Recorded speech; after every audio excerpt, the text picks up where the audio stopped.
Welcome back, everybody. Welcome back to Phil's Recap and Review. This is The Last of Us, Season 2, Episode 3. I think this episode is called The Path, but I don't know. And it does beg the question, as someone in our live chat just asked, how far is it from Wyoming to Seattle? I think it's about 45 minutes, or 35 minutes. Actually, they didn't start till halfway through the episode. This could be an episode of bad feelings and montages. I mean, there were some moments in this episode, and I know this was an episode we needed to have coming off our big moment of Abby Woods, Abby Nicholas, Abby Palmer. I think Abby Palmer would probably, but our golfing moment from last week. But we needed to kind of have a catch-up episode, but I thought even for catch-up episodes, this one was a little slow for my liking. I'm not saying I didn't love anything in the episode, but it wasn't my favorite episode of The Last of Us. But it did move along the pot. I mean, yeah, it made me smoke some pot, but it moved along the plot in a more prompt way than I imagined. I didn't imagine that they would get to Seattle so soon, from what people have told me that have played the game. But we're going to get into all of that and more and break down this entire episode. And I'm, of course, not alone. I have with me some of the best, some of the beautiful, some of the most amazing, the chat. The live chat's with us right now. Say hello wherever you are. We got in here. We got some good friends. We got Tanya. We got Loner. We got Jake. We got Edward. We got Doc. We've got Miss Duncan the Tall. We've got Monty. We've got Tracy. This is not a good show. No casting. Oh, we're gonna get into this tonight. And of course, Joe Dirty Locks will be joining me in a little bit. He messaged me a few moments ago to say he was running late, but Joe will be popping on in here and popping all over everywhere. And I'm curious if he can, stay awake to watch this episode. I don't want to be too hard on this one, but this one, other than Dina's performance in it, the actress that played Dina, and I think Catherine O'Hara, Kevin McAllister's mother, is it Catherine O'Hara, the therapist? I think she's eating up scenery in the best possible way with her smoking weed and drinking booze. It makes me want to, drink some booze and smoke some weed while I'm talking about this episode. It's hard to really break this one down because so much, and I'm gonna do it. I'm gonna break it into it. I'm gonna take an axe and shove the axe up this episode's butt until I pry the sucker open, and we're gonna get into what happened here. But, it's kind of on the level here, Ellie's a liar. Ellie doesn't process her feelings. She's in the hospital for yada amount of time. Things start to move on. We yada. The Dina is back with her, with Jesse. She wants to send a team of 16 of their best soldiers to go find Abby because Dina lied to her and she knows more information than she let on. Bam. They bring it to the council because you got to bring everything to the council. Ellie gives probably the best part of the episode, which is that speech that she gives, which is really kind of I thought was probably my favorite part of the episode. I thought Bella did a good job with that particular monologue, and then everyone decides no, except for our asshole from last week, from a couple weeks ago, the dickbag.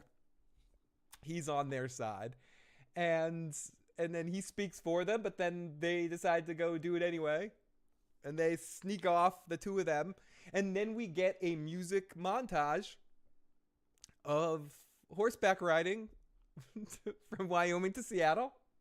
And then we see a weird cult people for a second.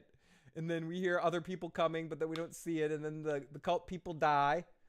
And then we eventually get to Seattle, and our characters look around. I'm not reading my notes. This is my yada recap because I feel like here it is, and then we see that Abby's crew that she's with, the initials that I've written down somewhere, the Seattle crew have tanks and military stuff, and oh no, how are our heroes going to deal with this? And we're in Seattle, and then the episode ends. So there we go. Podcast over. Have a good day. Have a good night, everybody. Peace out. Love you. That's the fucking episode. So, but no, that's not just the episode. There's so much more to this episode. There's so many emotions and peoples and stuff. Oh, there we go. Oh, sorry. That light was getting to me a little bit. The light was shining in my eye and not the good eye. It was angled in the improper way. But there was some gaps being filled all over the fucking place tonight. Oh my goodness, we have the one and only, the amazing gray area in the live chat tonight. If you haven't already, click on her name. See, she got the little check mark. Just click on the name in there and make sure you're subscribed to Miss Gray Area. I'm not saying I didn't like this episode. I'm saying this episode bored the fuck out of me sometimes. And I'm not saying it isn't well done, and in a complete rewatch, it's going to like bleed into my emotional intake. But sometimes episodes like this, I thought for one of these kind of episodes, it was slightly slow. But there were some good moments in it. There were some good acting moments, good individual moments. The actress that plays Dina continues to kick human ass. I mean, up and down all over the place.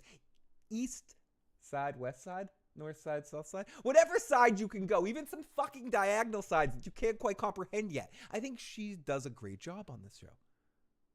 Yeah, I fast forwarded exactly. It was just when we get to that part, it's like, we're going to a montage, horse riding montage.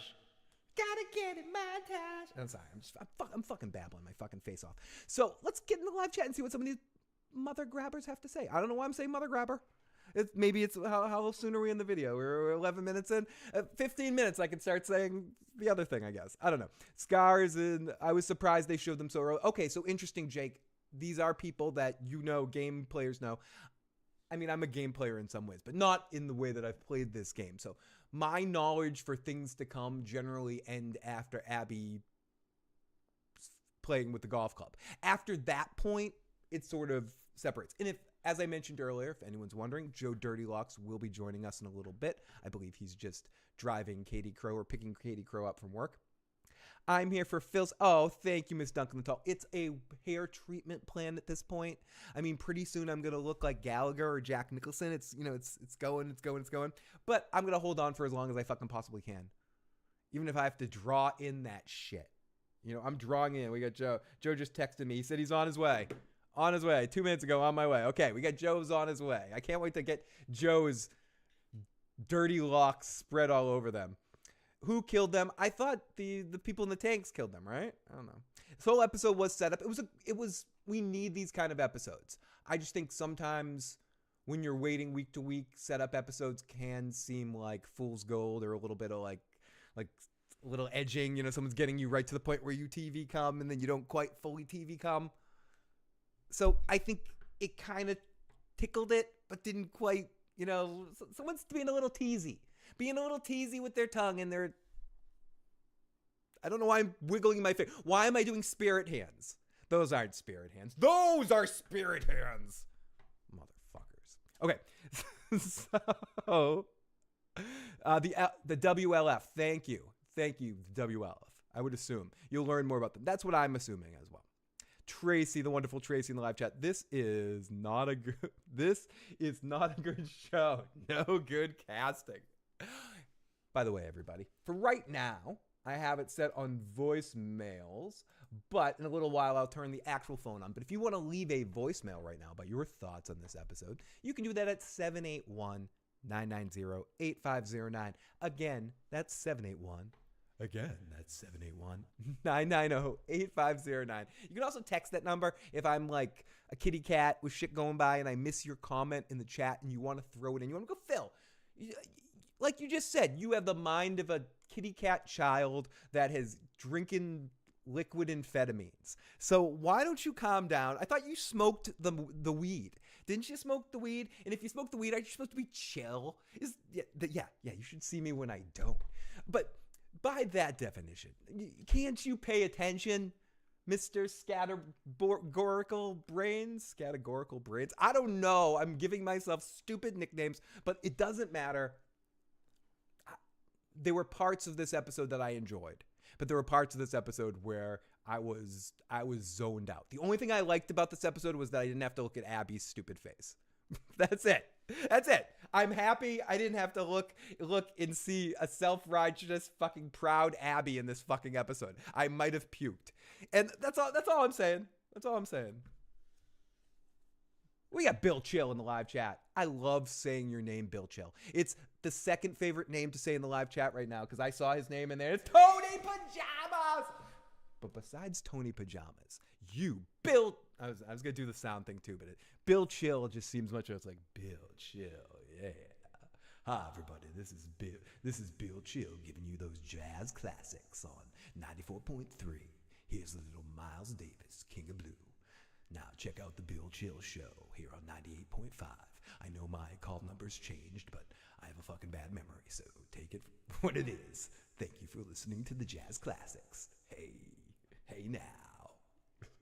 Okay, so thank you, Bill Chill and Tony motherfucking Pajamas. Monty G, great to see you too. We got Mandrell, who's back in the live chat. Ellie got past the grieving stage pretty damn quick. We yada that. Back to revenge swistish. Gray Area says, and we got Amy in the live chat too. Gray Area says, they pissed me off so bad with how they're doing Tommy. And this is one of those things that I don't know. I do like how they made sure they like got the mustache and they're trying to frame him. Look, he kind of looks like Pedro. Don't worry, guys. Look, if you squint your eyes. Gail is awesome. Gail is one of the highlights of this episode. She's a Steen stealer.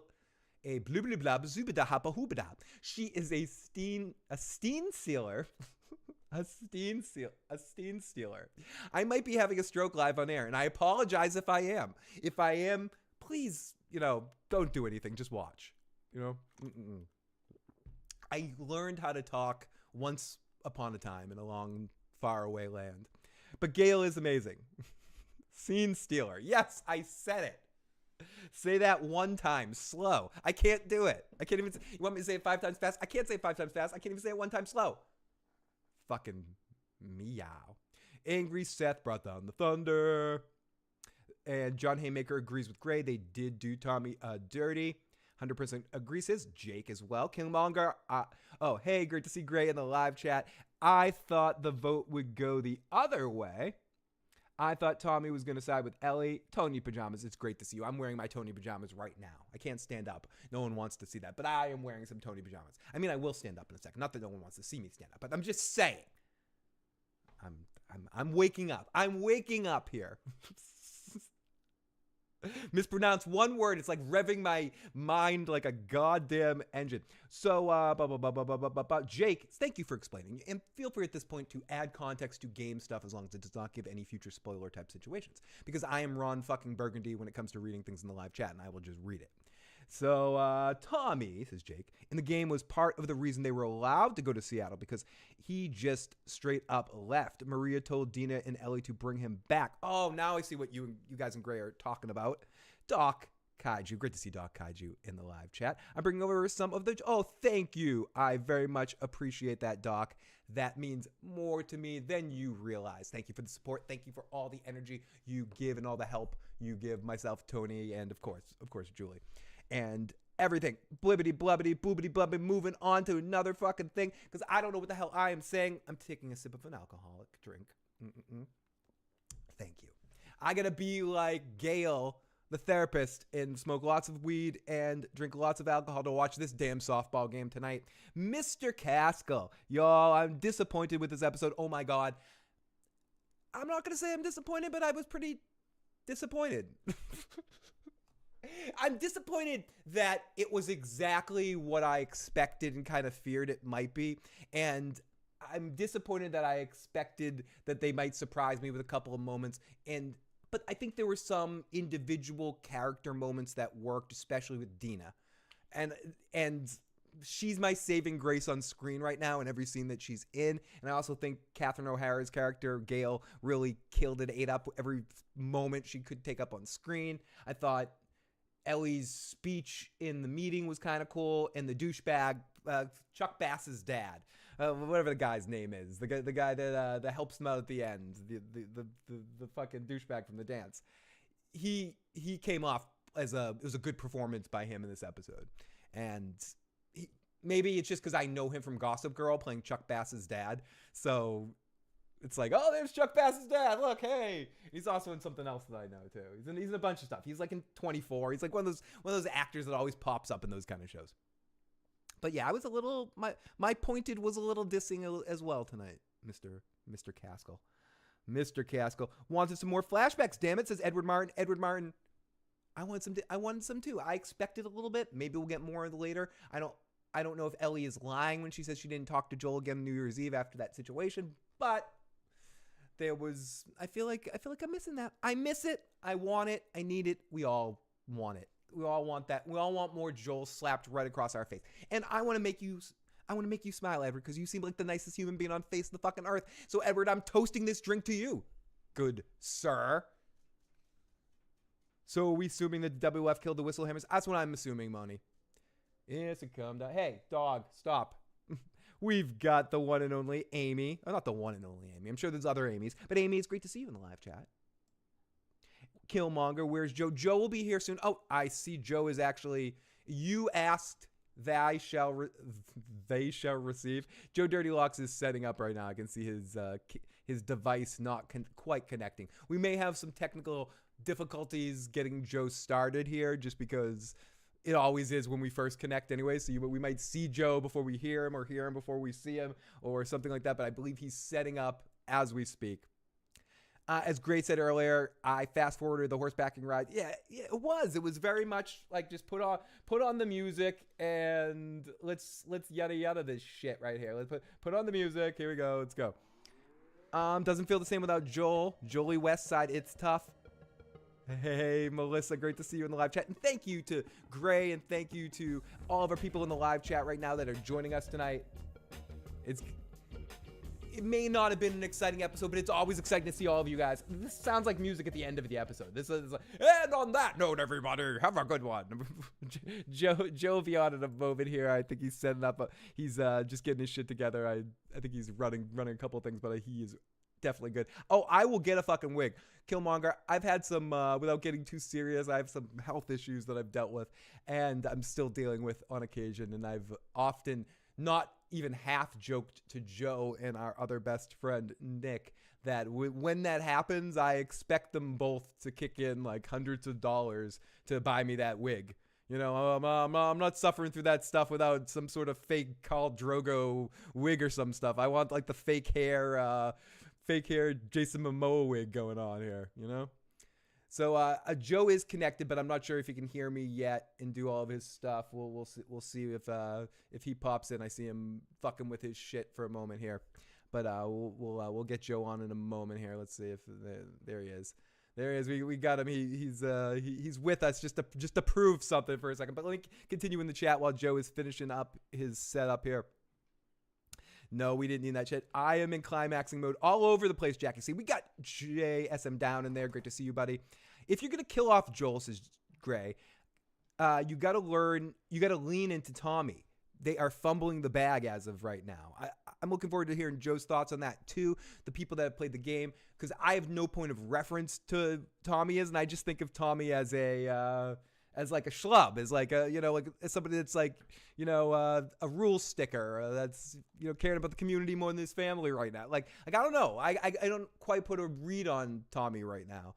I feel like he doesn't really give a shit about Ellie or he's sort of like what he was saying there at the end about, if Joel was alive, I'd save him, but I'm not going to seek revenge. And I'm not, so I don't know. I'm sort of iffy on Tommy right now, which if I played the game, I'd probably have a very different perspective on it. Me fucking yow. So let me scroll back down to, whoa, here we go. Shave your head, put scars across your... One day, John Haymaker. If I have to, I have to. You know what I'm saying? Oh, thank you, Sonic, your boy. I appreciate that. Turkey power. We did some turkey power. Mr. Caskell says, Phil, Tommy was...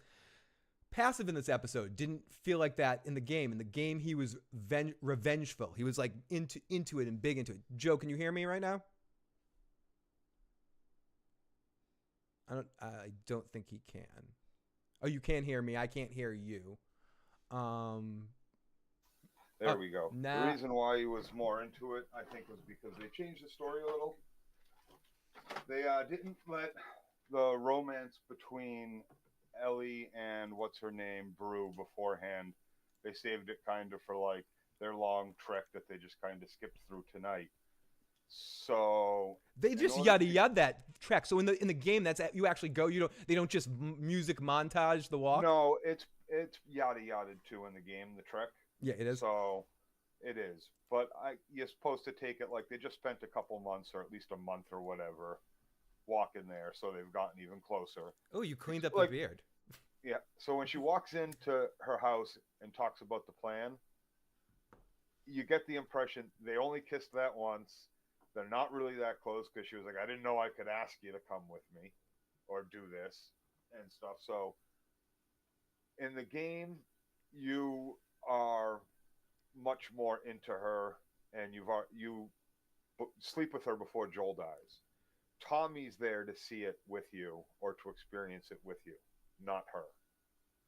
So I think that might be... Right, so Tommy's more inspired to seek revenge in the moment rather than bitch out like he's doing tonight.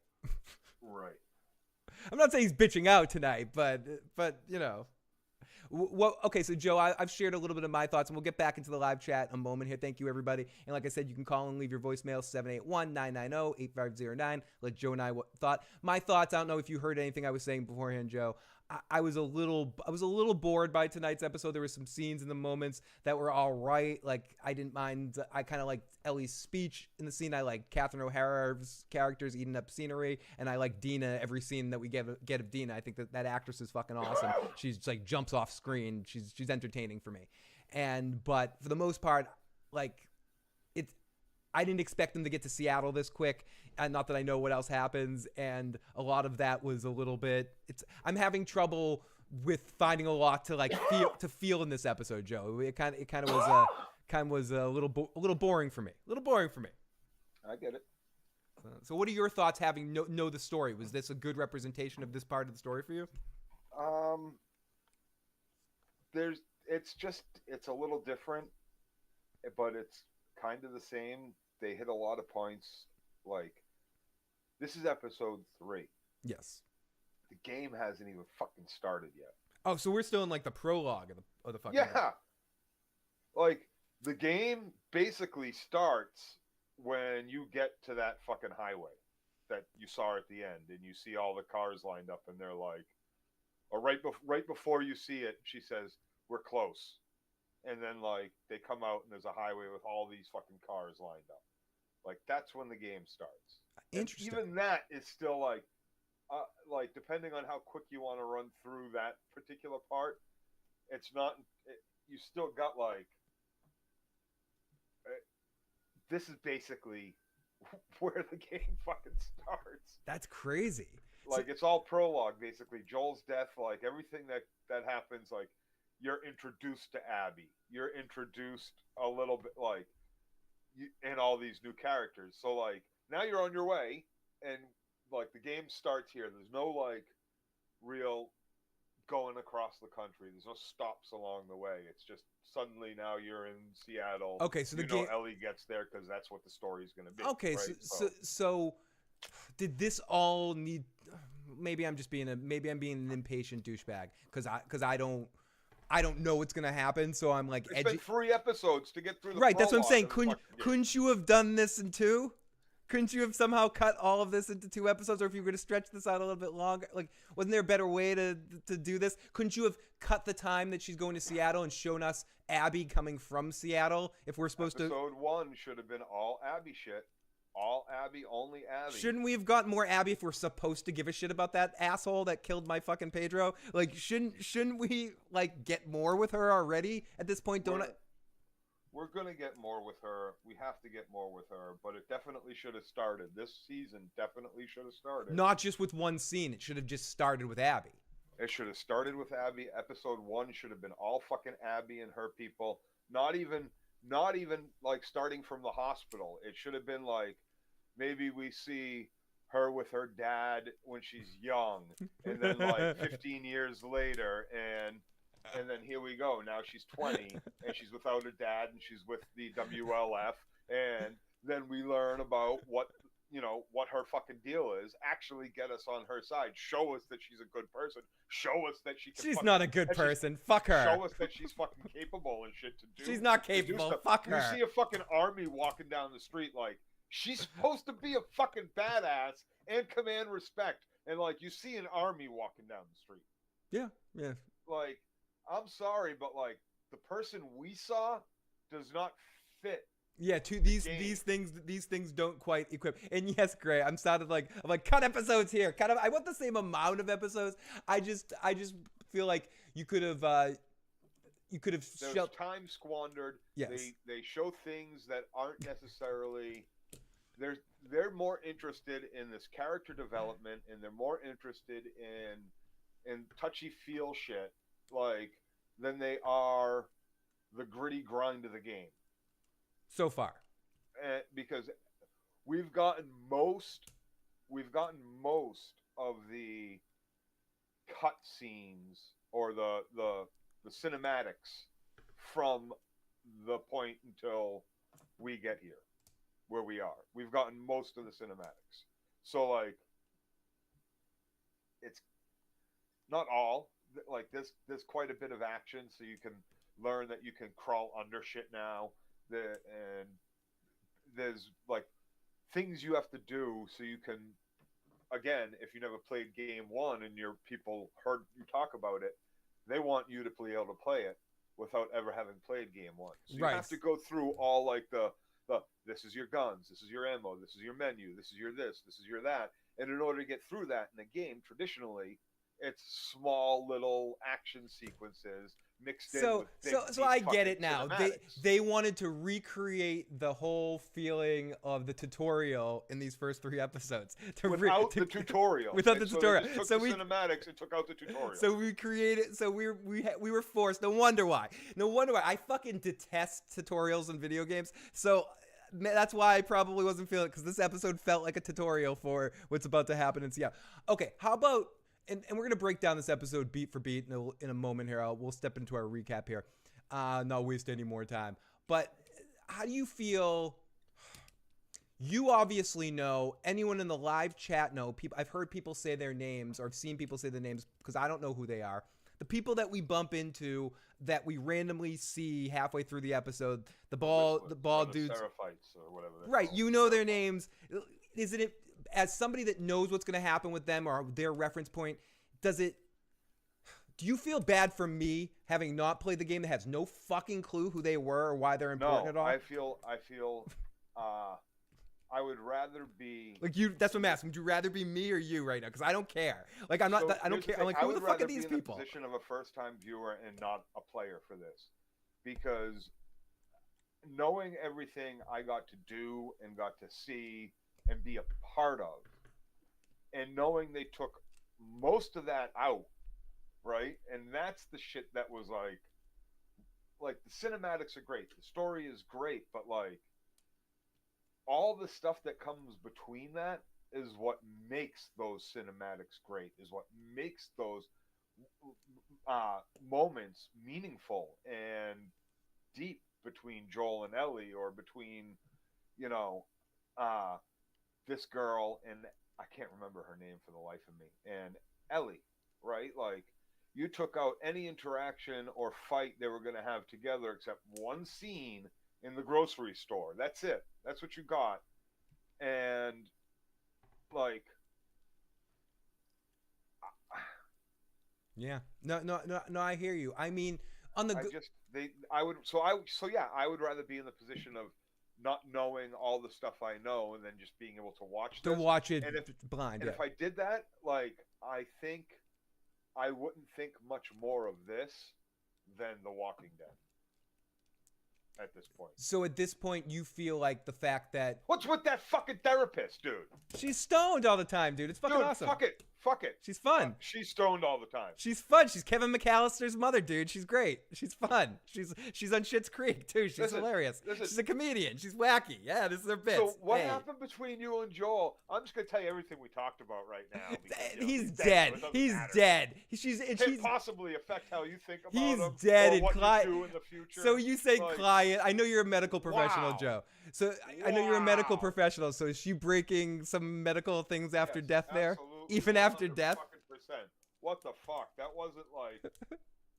No, that was so wrong. That was so Oh, come wrong. on. You know, she's So she's wrong, mixing dude. the weed and the booze during the day. She's got a little afternoon buzz on at the softball game. She's going full wacky. She's like, dude, wicked. So I tell you, I know who your therapist is, Phil, and you die, Yeah, right? you might. And then I see your therapist out at the bar, and she tells me all the shit you fucking I'm told dead. What do I care? I'm fucking dead. I Phil, don't give a fuck. No, I'm pissed. You should be pissed. Because now, how do I feel about my best friend? Am I gonna feel the same way? Well, you don't want what any problems we ever fucking have. Yeah, but you know some right? pretty weird shit about me. I don't get to say like, what the fuck, dude. Dude, you really did that, dude. I mean, you could say it to my grave. You could say it to the Still, no, dude. You can say it to the hours and hours of video you're gonna have to watch from me after I die that exists. Just dude. That therapist, man. Dude. Fuck that. Dude, I wouldn't doubt. You might know my therapist. She might have worked at your hospital before. It's very possible. Who knows? It's possible. Who knows? Hey, but all I'm saying is Joel's dead. Who gives a fuck at that point? She's drunk and inappropriate. That's her thing. That's her, there's no board to govern her at this point. Come on. When's she gonna lose her job? Like, what oath is she breaking right now? The Hippocratic thing is dead. I don't know what Hippocrat is. The Hippocrat's dead, Joe. It doesn't fucking matter. Let's keep a couple more live chats before we get into it. Poor Kevin McAllister's mom. She's been through so much. Forgot her kid at home, lost him in New York City, lived through a zombie apocalypse, and her family lost all that money, and they had to live in the hotels in the Schitt's Creek thing, and like. She had that whole Beetlejuice thing happen, and she had to be in that horrible Beetlejuice 2 movie, and that sucked. Like, poor her. Yeah. Oh God, that movie sucked. That was like one of the worst movies I've seen in my life. But we're not going to get into that turd of a movie right now, Joe. What we are going to get into, it's time to not waste any more time, Joe. It's that time, and I can't do this too much because it's the last night I have the big fucking dogs. And they'll fucking kill me if I do it too much. But I can't waste any more time, Joe, because it's time for that. Recap!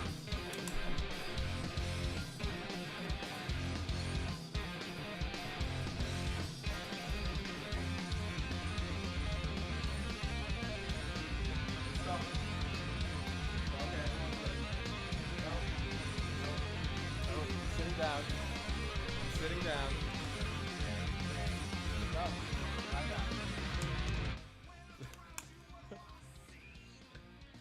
Oh, I think I lost Joe. But Joe's like, I don't want to deal with this recap thing. I was about to go fucking crazy and jump around, but this motherfucking dog, wait, where is? Let's see if we can see him. There he is. That dire wolf motherfucking dog right there. Look at that. He's big as a fucking dire wolf. This dude came up to me and growled at me like, you're not running in this fucking house right now. Cut that shit.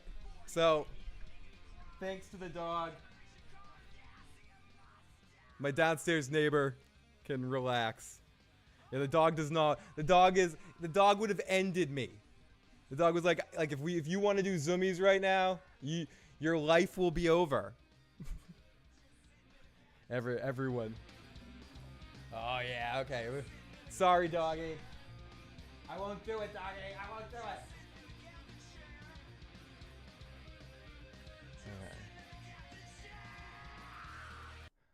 Maybe I'll play a drum solo in a little bit.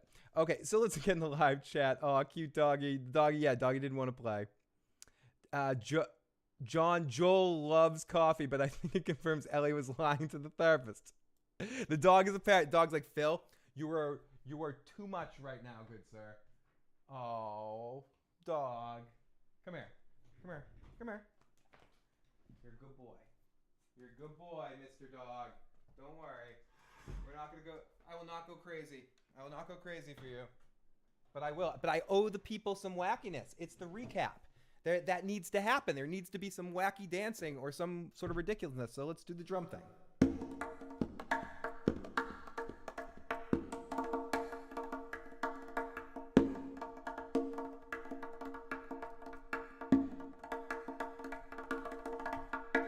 Okay, there we go. Now I feel better. Now I feel properly recapped. Now I feel excited to do this. Let's get into it. He does want his belly rubbed. He's giving me that look like, okay, are we gonna play or what? Well, let's get Joe back in the game here. There we go, Joe. I think the excitement of my recap knocked you out of the knocked you. Must have. It did. It was too exciting. But what I did not knock you out of was getting to talk about this episode, Joe. We haven't even started yet. So let's get into this. Who's the boss? The dog is the boss. The dog is Mona here. So we open up in the aftermath of the attack. This was one of the best parts of the episode, Joe. Coming right at the beginning of the episode, I thought this was some cool, like how Winterfell should have looked after the battle of the White Walkers at the end. Just the way all the bodies look, the whole like sepia look to the vibe. It was a shit show. It just looked amazing. Someone's washing a body. And I thought this whole intro thing with no words was actually pretty cool. And like I thought it was like kind of like a really awesome intro section here.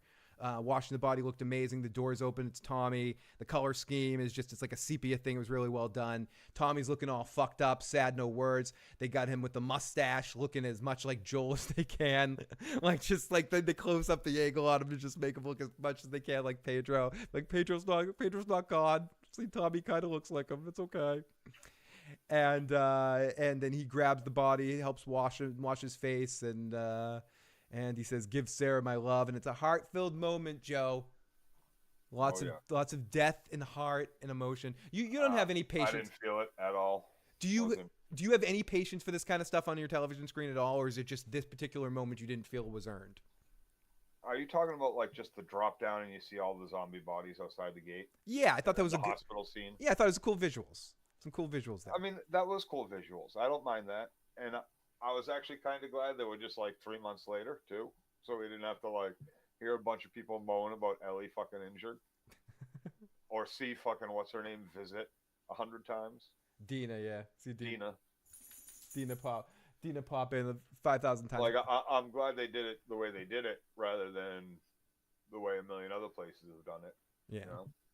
So yeah, and I thought this was pretty good, streamlined at this point. So we get to the hospital, we see lots of bodies, lots of injured, lots of crying babies. We go off to Ellie in the hospital, and she screams as she sees the horrible memory. I thought this was kind of comical. I'd have to watch it again on a replay to see if it was weird, but it almost seemed like, you know, like I can let you know, Phil, right now, it was absolutely comical. Like it was like stage play acting, right? It was like almost like a play acting moment, like I'm stabbing you, and then like I mean, I didn't buy the scream either.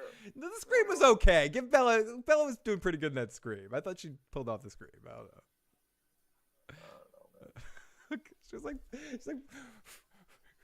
no, you're not my father, Darth Vader. It was definitely a Luke. It was a Luke kind of like, you're not my father, Darth Vader moment. But there was some pathos there, Joe. I felt pain. You didn't feel pain. I felt something. It was painful.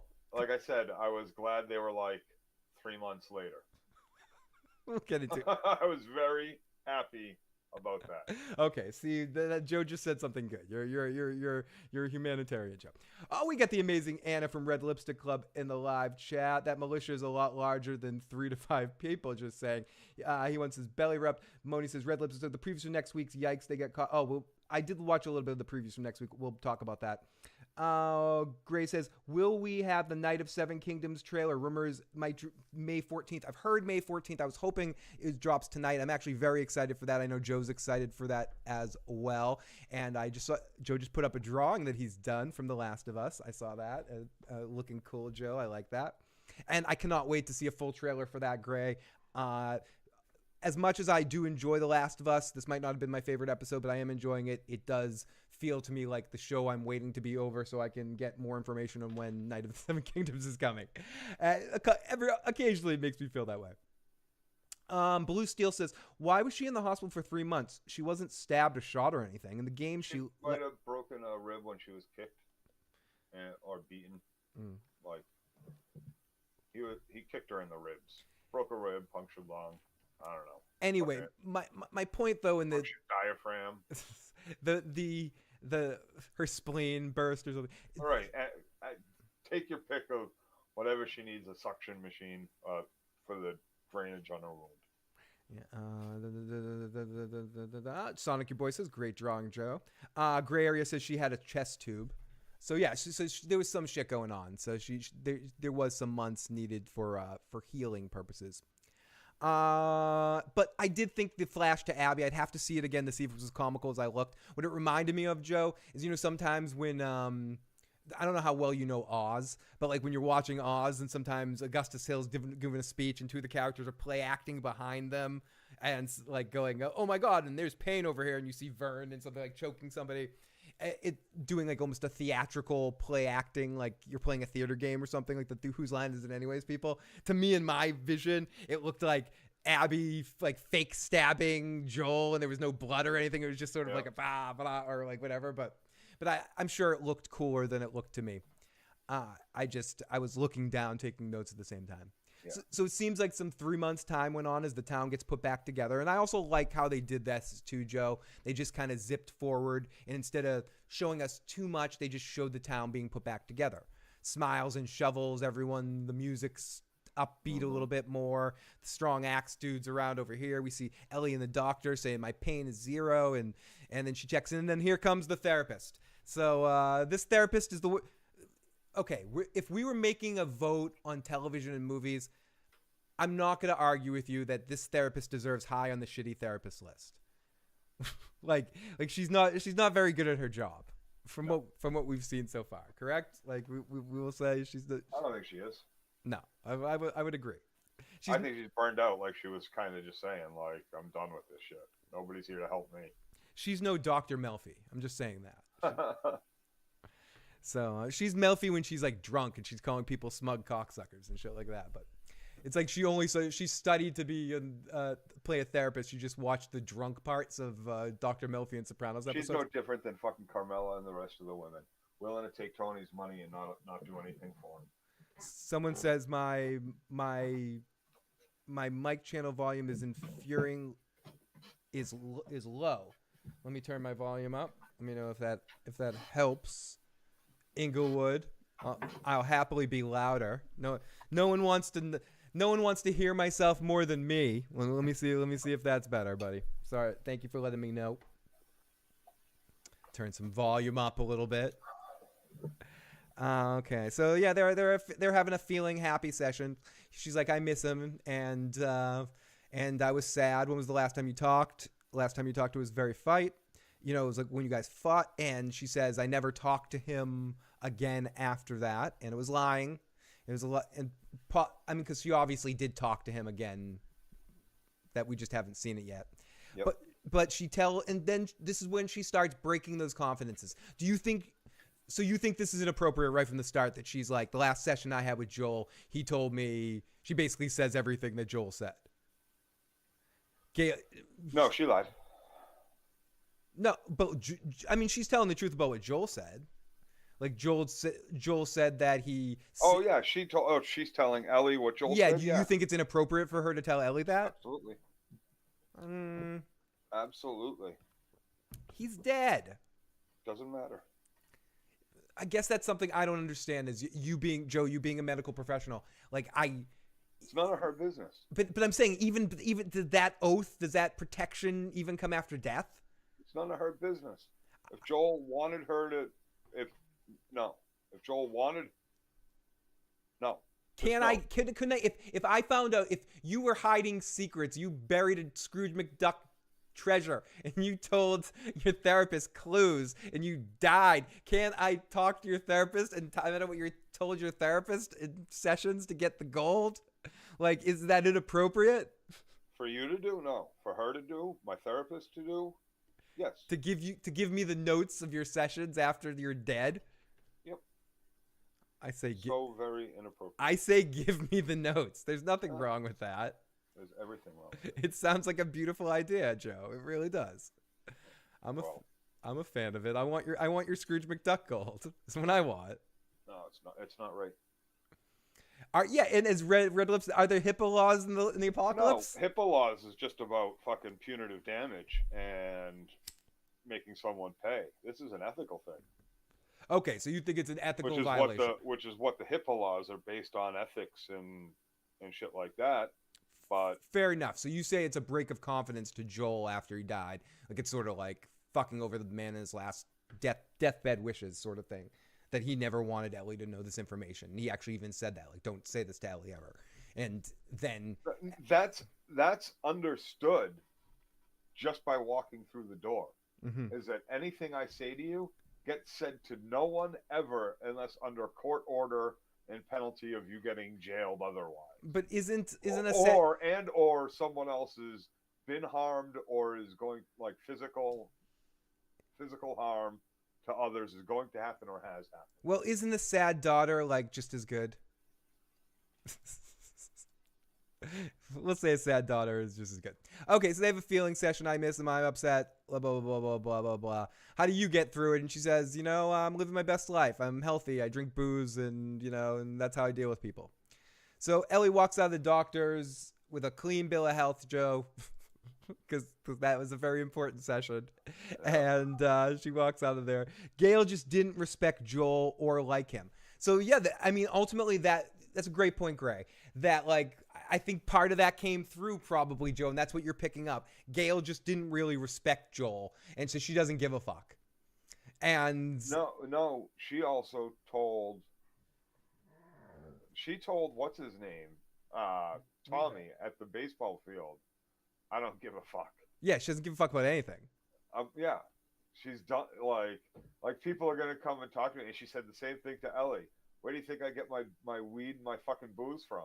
That's all this is to her, right? Like, it's a paycheck, right? That's all it is to her. She doesn't give a fuck. Who else is anybody going to talk to? Everybody going to buy my line of shit? I'm going to keep fucking talking my shit so I don't have to go fucking dig dishes out back. Yeah. No, like, I don't want to dig ditches. I don't want to do dishes. I don't want to fucking stand on a wall. I don't want to this. I don't want to that. Like, are you fucking kidding me? Yeah. I was a psychotherapist in my life before the fucking fall. Are you kidding me? Yeah, let me light this up. Pay me in this and this, and it's okay. Yeah, right? Like I was a financial banker. Good, great. Go get on the wall. Yeah. This person's a therapist. She's gonna talk you through fucking all the awful shit you're gonna have to see her do maybe on that wall. So yeah. Joe, I'm no big city lawyer. My name is Davos Seaworthy. Get out of here. Get on the wall, asshole. It's like, fuck you. Okay, so yeah, the feeling session. She's Gail's healthy therapist with weed and booze. So Ellie walks out of the house and she walks to an empty house, and we get a very long, extensive scene of Ellie walking through an empty house with slow music, and it's quiet, it's sad. She finds a red shoebox, and in there is Joel's watch that Tommy. And again, this gun is straight out of the game. This is all like you after he dies, you go to his house and you walk through it. And you go look at all the rooms, and you look at his little fucking wood carvings that he likes to do, and you find his little red box and his gun and his watch, all there, all in the fucking game. And I thought this was really cool. And Joe, I'm gonna echo what somebody said in the live chat who said it. Marty, I like Gail. Like, I don't mind the therapist scene. Maybe it's just because I like Catherine O'Hara as an actor, and I feel like she's eating up her scenery, like, in a good way, when she's making the most of every moment she has on screen, and I dig her presence on screen. So like I'm digging the character, but she's a horrible therapist. Horrible therapist. That's all I'm saying. I'm with you on that. She's a horrible therapist. This is my point. but she's a believable horrible therapist in the apocalypse. Like to your point, I believe someone would do exactly that. I'm Deanna Troi. I worked in the Enterprise as a counselor. Here's the thing. She does this to Ellie, right? She says this shit to Ellie. And then Ellie goes into town and says, that fucking bitch just told me shit Joel said to her in a fucking therapy session. Don't go to her unless you want your shit fucking talked about. When you die. Doesn't matter. I know. Doesn't matter. Like, that's it. who's going to go talk to her ever again? Who's going to go want to seek this woman out for help? I can't tell her how I feel about someone, because what if she's in the session and goes, so yeah, so and so was telling me they fucking hate you. What do you think that's about? Jackie C said I once lied in a resume and said I speak fluent French and it never mattered.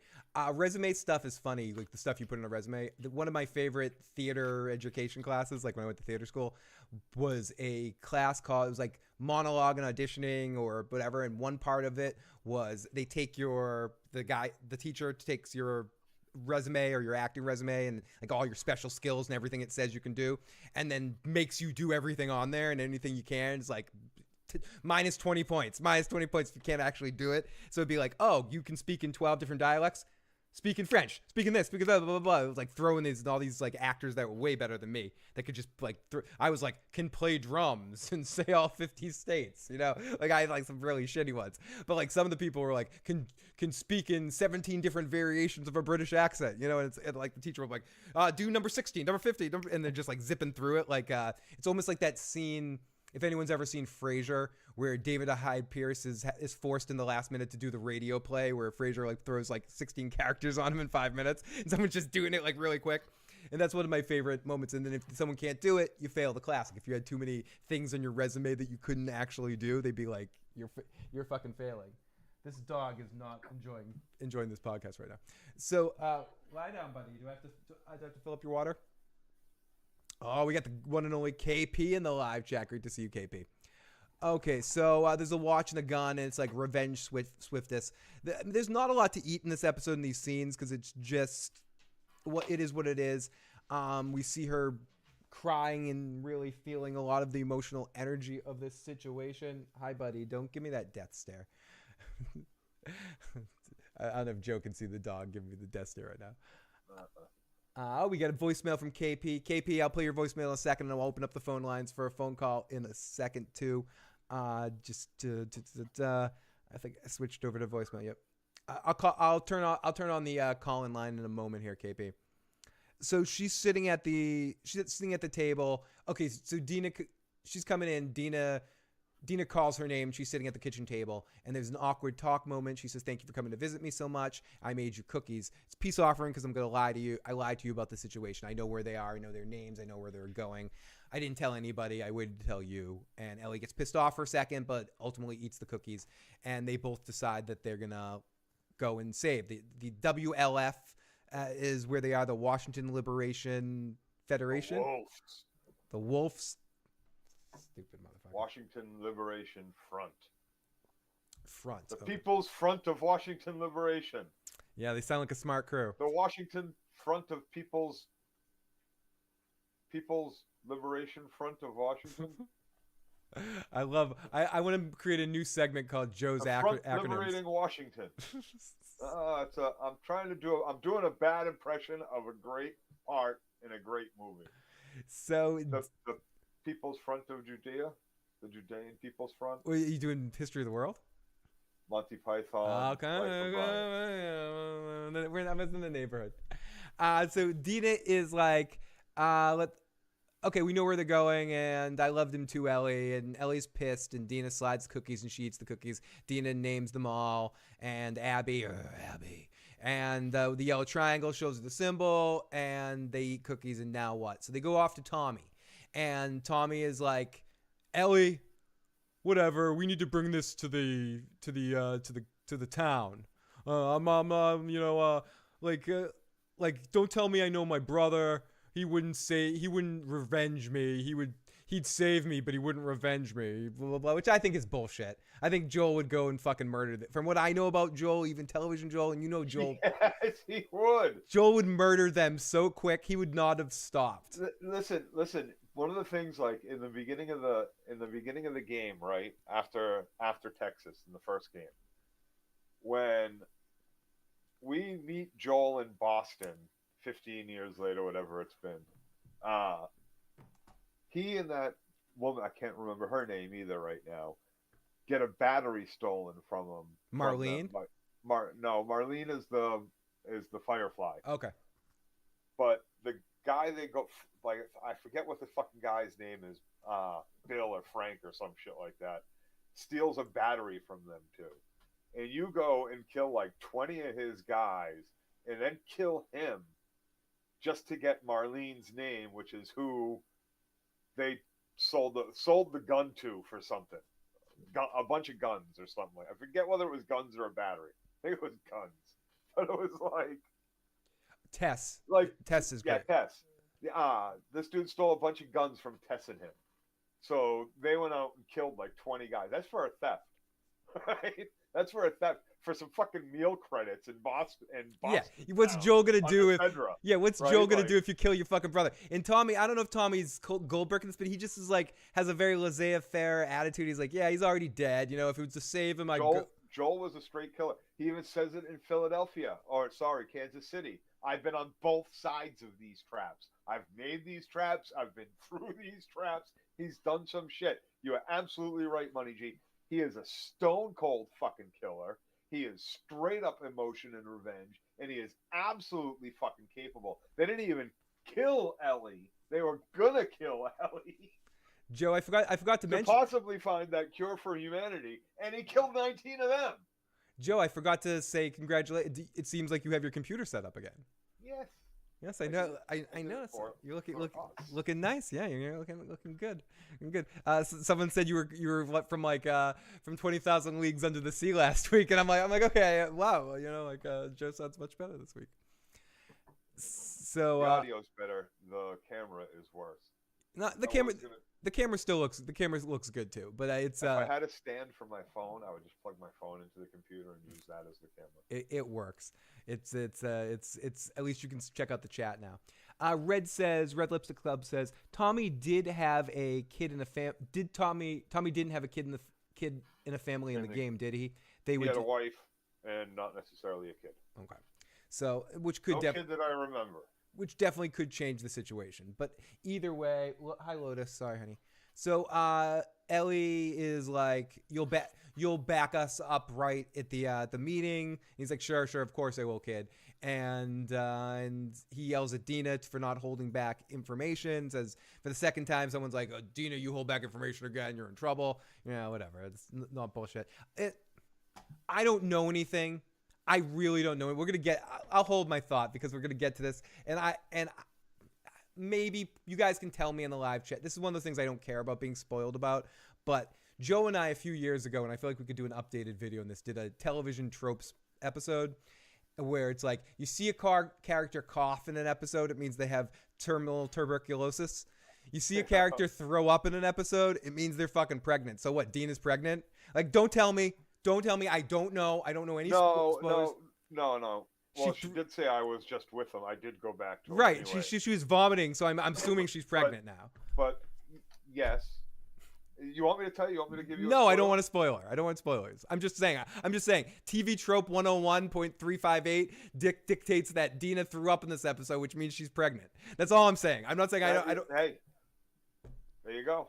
Okay, I'm not saying I'm right or I'm wrong. I'm just pointing this out to put a Joe stress in this right now to say, there you go. Let's look back on me saying this, rewind on this, because I don't know. Why don't you just go back to Jesse? Yeah, Jesse puked too, didn't he? So, sounds like fun. Hills are alive. Pretty sure Maria was pregnant, didn't actually have kids yet. Okay, so, so we cut to our next scene is yeah, me too. I'm zero. Me too, Monty. It's just that's TV trope 3.058. It's dictated. You know, it's law. Yeah, it's law. It's law of television. If someone's throwing up, they're likely pregnant. There's no other reason or either throwing up from being drunk or pregnant. I don't care if I don't care where they're from or who they are. Okay, so we cut to the Robin Hood Scarface and a bunch of Scarfaces walking in the woods whistling. They're whistle people. They're the whistle cult. They're like not the whisperers from Walking Dead. They're the whistlers. Like that. That's what I'm writing in my notes. Are these the whistlers? They are whistlers. Okay. They're referred to as whistlers. They're referred to as seraphim. Cool. Seraphites. They seem interesting. They're They're a group. They actually are really fucking interesting, and as far as I'm concerned, they are the most fucked up people we've come across in the entire franchise so far. Okay, interesting. That's a good tease, Joe. So we cut off to the Robin Hood Scarface whistling folk, and there's some shit about Prophet, our Prophet, the Prophet is dead. The Prophet, right then and there, that tells you everything you need to know about how fucked up they are. Yeah, the Prophet died, but they still the support Prophet fucking died, dude. the Prophet died, but we support the Prophet. But we got hammers. That's our thing. You want a hammer? I'll take a hammer. And I hammer in the morning. It protects my balls all over the sun. Like she's protecting the hammer. She's going kicking over there. And then they say something about staying away from war. And then we get some bad whistles, Joe. There's some bad whistles that come from far away. And so they take cover. And it's the wolves coming. And they hide.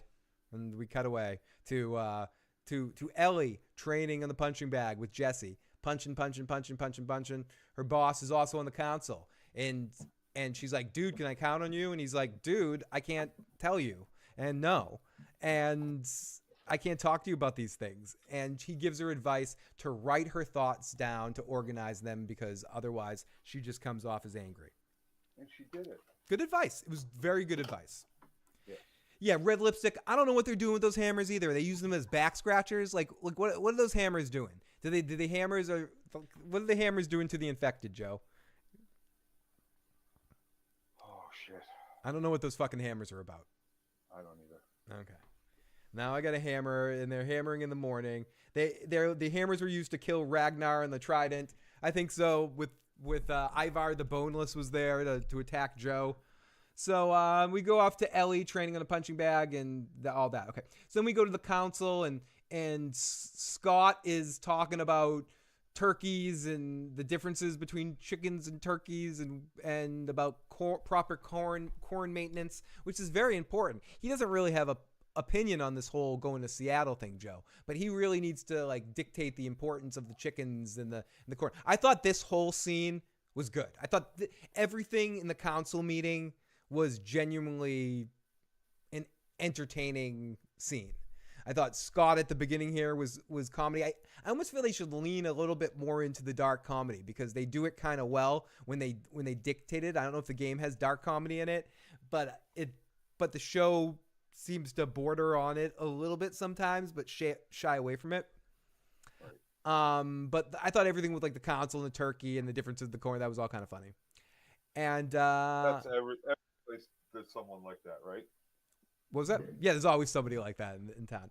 Gray Area says they're all pussies, the whole town. And that's what it came off. It came off like a town of pussies. Like I hate to say it, the fucking douchebag asshole, like Chuck Bass's dad, was the only one that seemed to have balls, Joe. Everyone else is like, yeah. So what's your take here, Joe? Should the town have sent the 16 people after these? No, absolutely not. And Dina was 100% wrong to hold back any of that fucking information. So you think the problem was not going after them, was Dina should have told them the information quicker so they could have caught up to them? They could have caught up to them in a day. Yeah. They got horses. And yeah, they didn't take any horse. Abby and them didn't. So Dina fucked this up.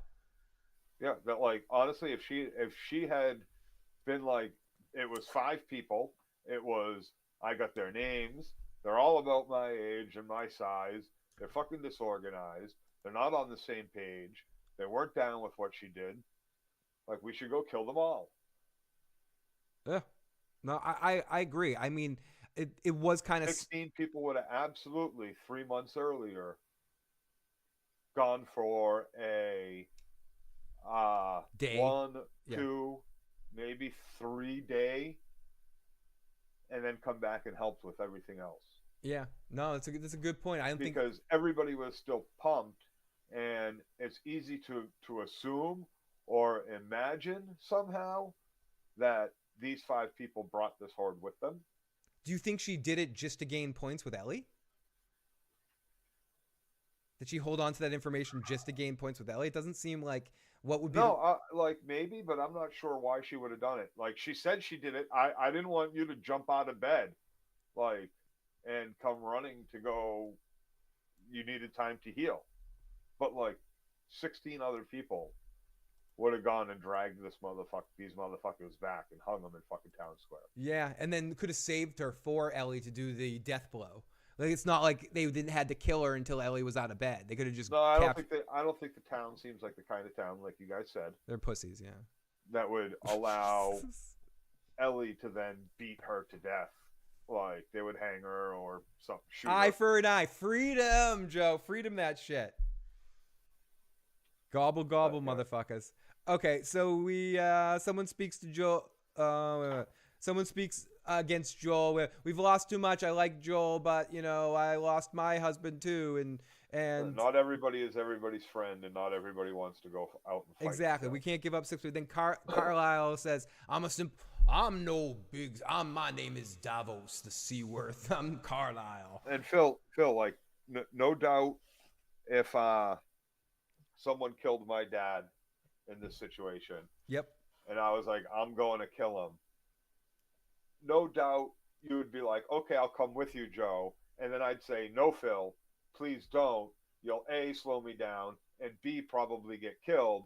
And you would then turn around and go, okay, Joe, I'll see you when you get back. I mean, and we would both be off the hook, and it would be okay. It depends. There would be a little bit more of a back and forth. I'd be like, "Are you sure, dude?" I mean, I'll come with you. But I wouldn't dude you for it, you know. You wouldn't full dude. I know what your capability. I know who you are, and I know that you want to get revenge, but like, it would have to be personal for me. You would have to have been living in this society for a while, but still, like, I'm creepier than you think, Joe. I'm creepier than you think. You're creepier than I think, but like. I don't think necessarily this week proves ready to this. Get up and go commando. No. But this certain things this week prove I'm creepier than you think. But like, if somebody came and killed like your cousin, you know, I'm going. Yeah. No, you're the one I'm calling.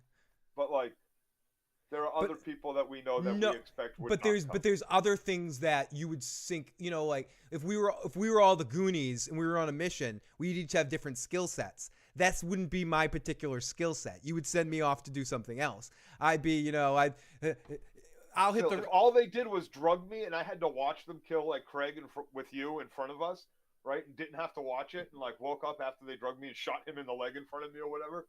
Like, I'm not waiting 3 months. I'm getting on a horse while you're recovering, and I'm going to kill these motherfuckers. I'm rallying as many people as I can when I get back to fucking camp, and I'm like, they're only 3 hours ahead of us. They are less than an hour and a half ahead of us at this moment. I'm a little groggy, but I can ride a horse, and I'll be fine by the time we fucking get there, and I won't mistake you for them, and I'll only shoot them. Let's go. Murder, death, kill. We catch up to them in 15 minutes because, you know what? We're on horseback. You know, like, we shoot them all down. Bang, bang, bang, bang, bang. Maybe one or two of us die or catch a bullet or a horse goes. But, like, it's taken care of that fucking day. And we're not waiting 3 months and then walking across the country through whatever God knows what in between. Dude, it took 45 minutes to walk cross country. That's all. You put a little music on. It's 45 fucking minutes. It's the fucking King's Road. Yeah, the yada King's Road. They used the Game of Thrones warping device. It's on HBO. It's in the HBO basements. They just got it out on rent and warped. Yes, absolutely great. I would bring the drums. I'd be like, Joe, I can be your bard and bring drums and dogs and hide behind the. Katie Crow and I will bring an army of dogs with us to walk through. You have like Christopher Pine's abilities. What? Dungeons & Dragons. Oh, I thought you. Bard. I thought, yeah, exactly. I'm the bard. I'd have the slick talking, fucking like. Yeah, totally. I thought you get my ropes while you kill everybody. That's totally me. That's totally me in this equation, Joe. You know me. Go to the party. That's how Don't worry about them. I got my own ropes. Here you go. Joe and I became friends because I went to a party and made friends with the biggest person there because I was flirting with someone's girlfriend. I need someone to defend me. You haven't had to defend me at parties for flirt with people's girlfriends? I don't think so. No. You have Mr. Burns, Mr. Couple people. No, Brenda defends the girls. No, I was talking about you. I was talking about against guys that wanted to beat me up Oh. because I'm flirting with their girlfriends. You've Oh, that's what. Oh, okay, I see. yeah, no, you've defended me many a time in a situation where you're like, she's made her choice. Take a walk. But whatever. I'm sorry. Okay, so yeah, they fast traveled. They just did a little. They did a little fast travel. They were in no shape. They had. You're right, Joe. She should have went back immediately and said, "Let's take them out now." Yeah, absolutely, Anna and Joe. You guys are right. Like There's only 5 of them. We still have 150 people here. Let's go get them. But sparing 16 of their best soldiers to go take 6 months on the road and come back with what? Maybe a handful? Yeah. Maybe none? Yeah, well, that wouldn't be a good difference. That wouldn't be a good fellowship into Mordor for sure. Who needs the quick email? They looked fresh out of a Target dressing room when they reached Target, says the Space Ghost. Uh-huh. I made it faster with that skip 7. Yeah, great. Grade did it the right way. She just added the skip 10 seconds button a couple of times to get through the walk to Seattle that we're about to get to. Like, once we get to this point, literally the rest of our recap is just then they walk some more. So someone speaks. Them getting to know you. Getting to know all about you. Okay, so let's continue into this stuff. Where is it? Give me a little music here. Here we go. Give me some music here. Okay, so Ellie pulls out her speech, and so after Carlisle says, "I'm no big city lawyer, but I think no revenge is good revenge unless it's the revenge of the Sith. So I think fuck this, we can't do this shit." And then this other guy says, "Hey everybody, I might be an intolerant asshole, but someone kills one of us, we need to make an effort right here and say no more, no more, no more." And that's our dick bag from a couple of weeks ago. And Ellie pulls out her speech, and it's well thought out because it's not just about revenge. She wants equal rights and justice here to kill Joel. You can't just like open the gates and let someone just come in and kill them because there'll be more.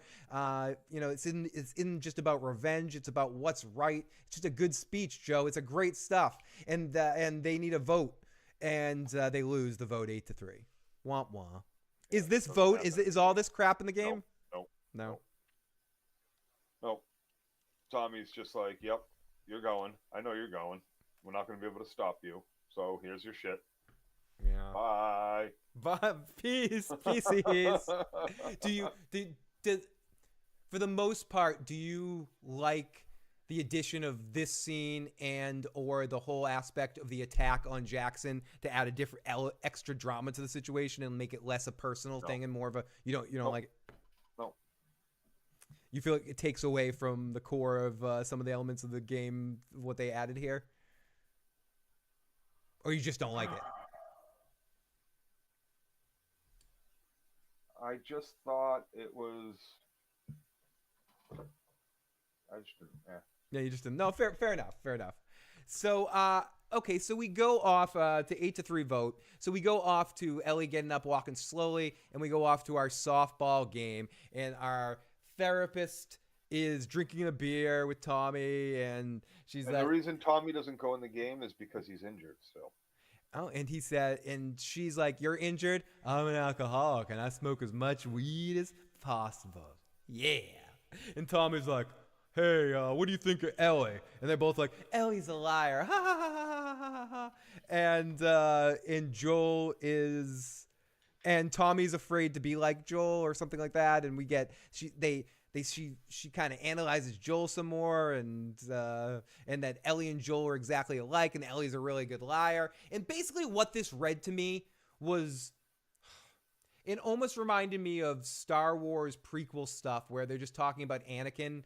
Like, Anakin, he's the chosen one.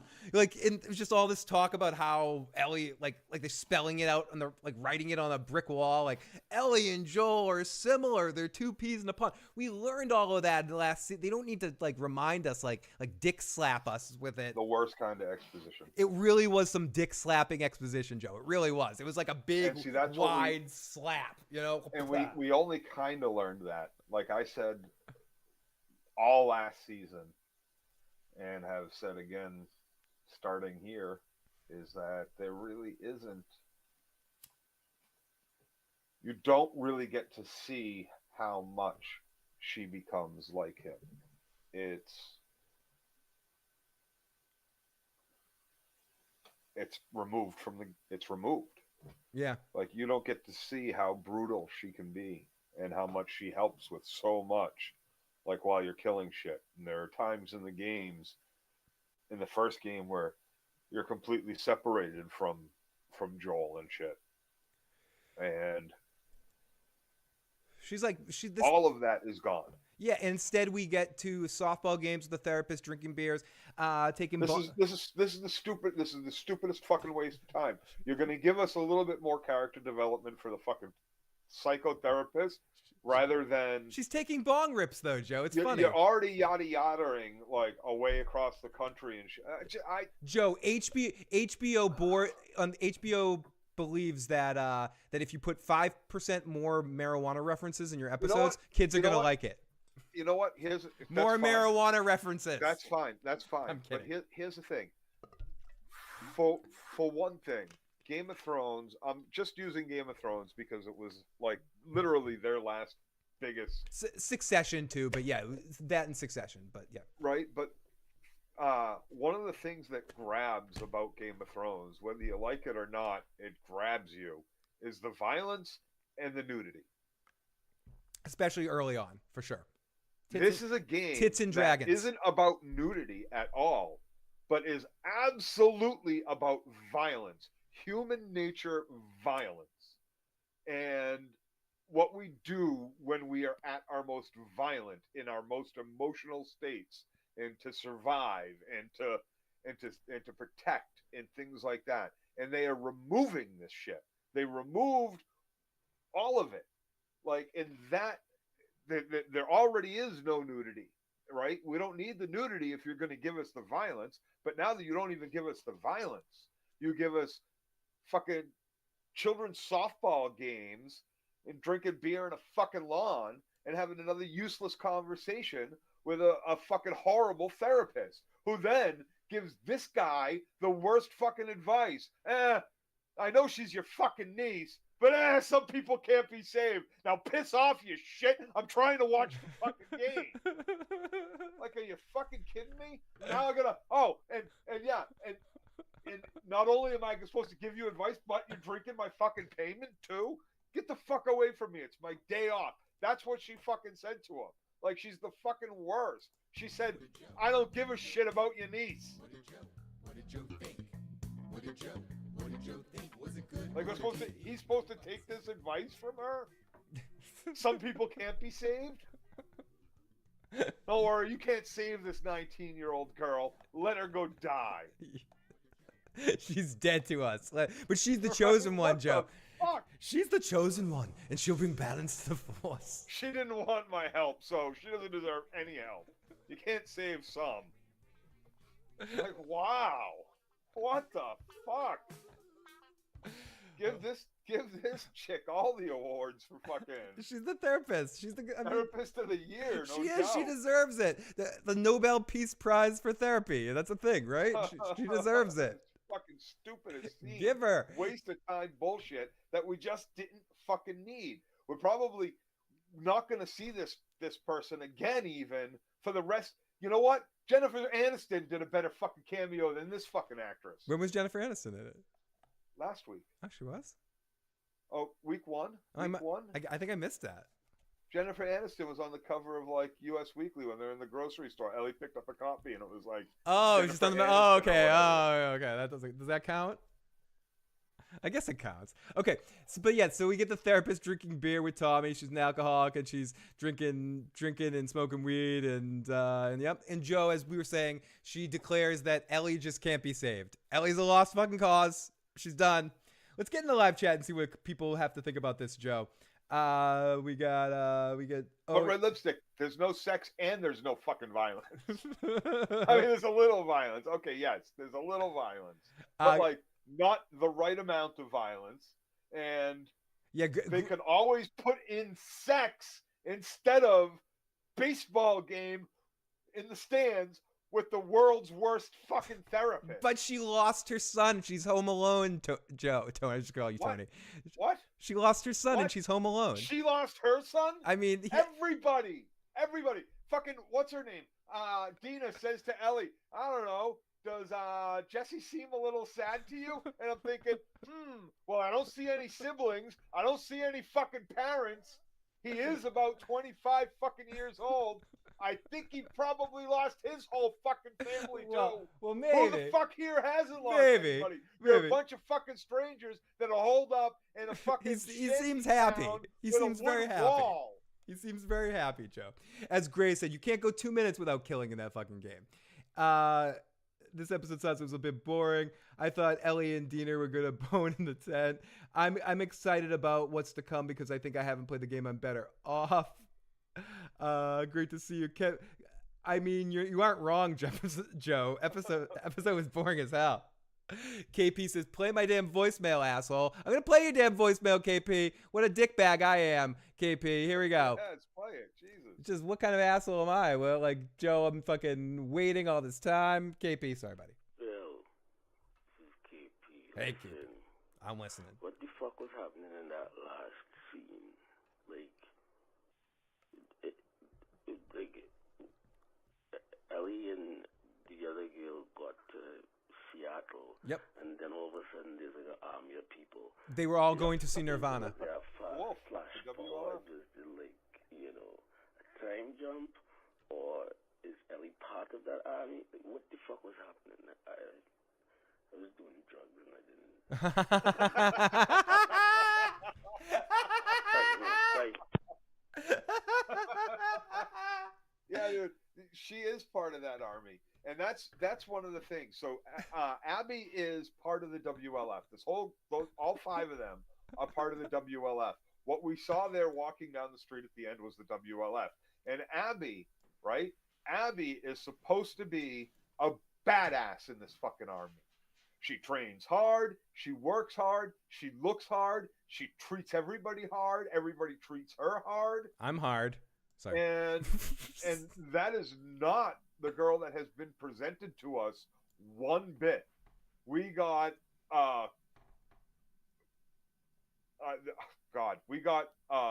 someone who doesn't seem like they have lived in this world, that has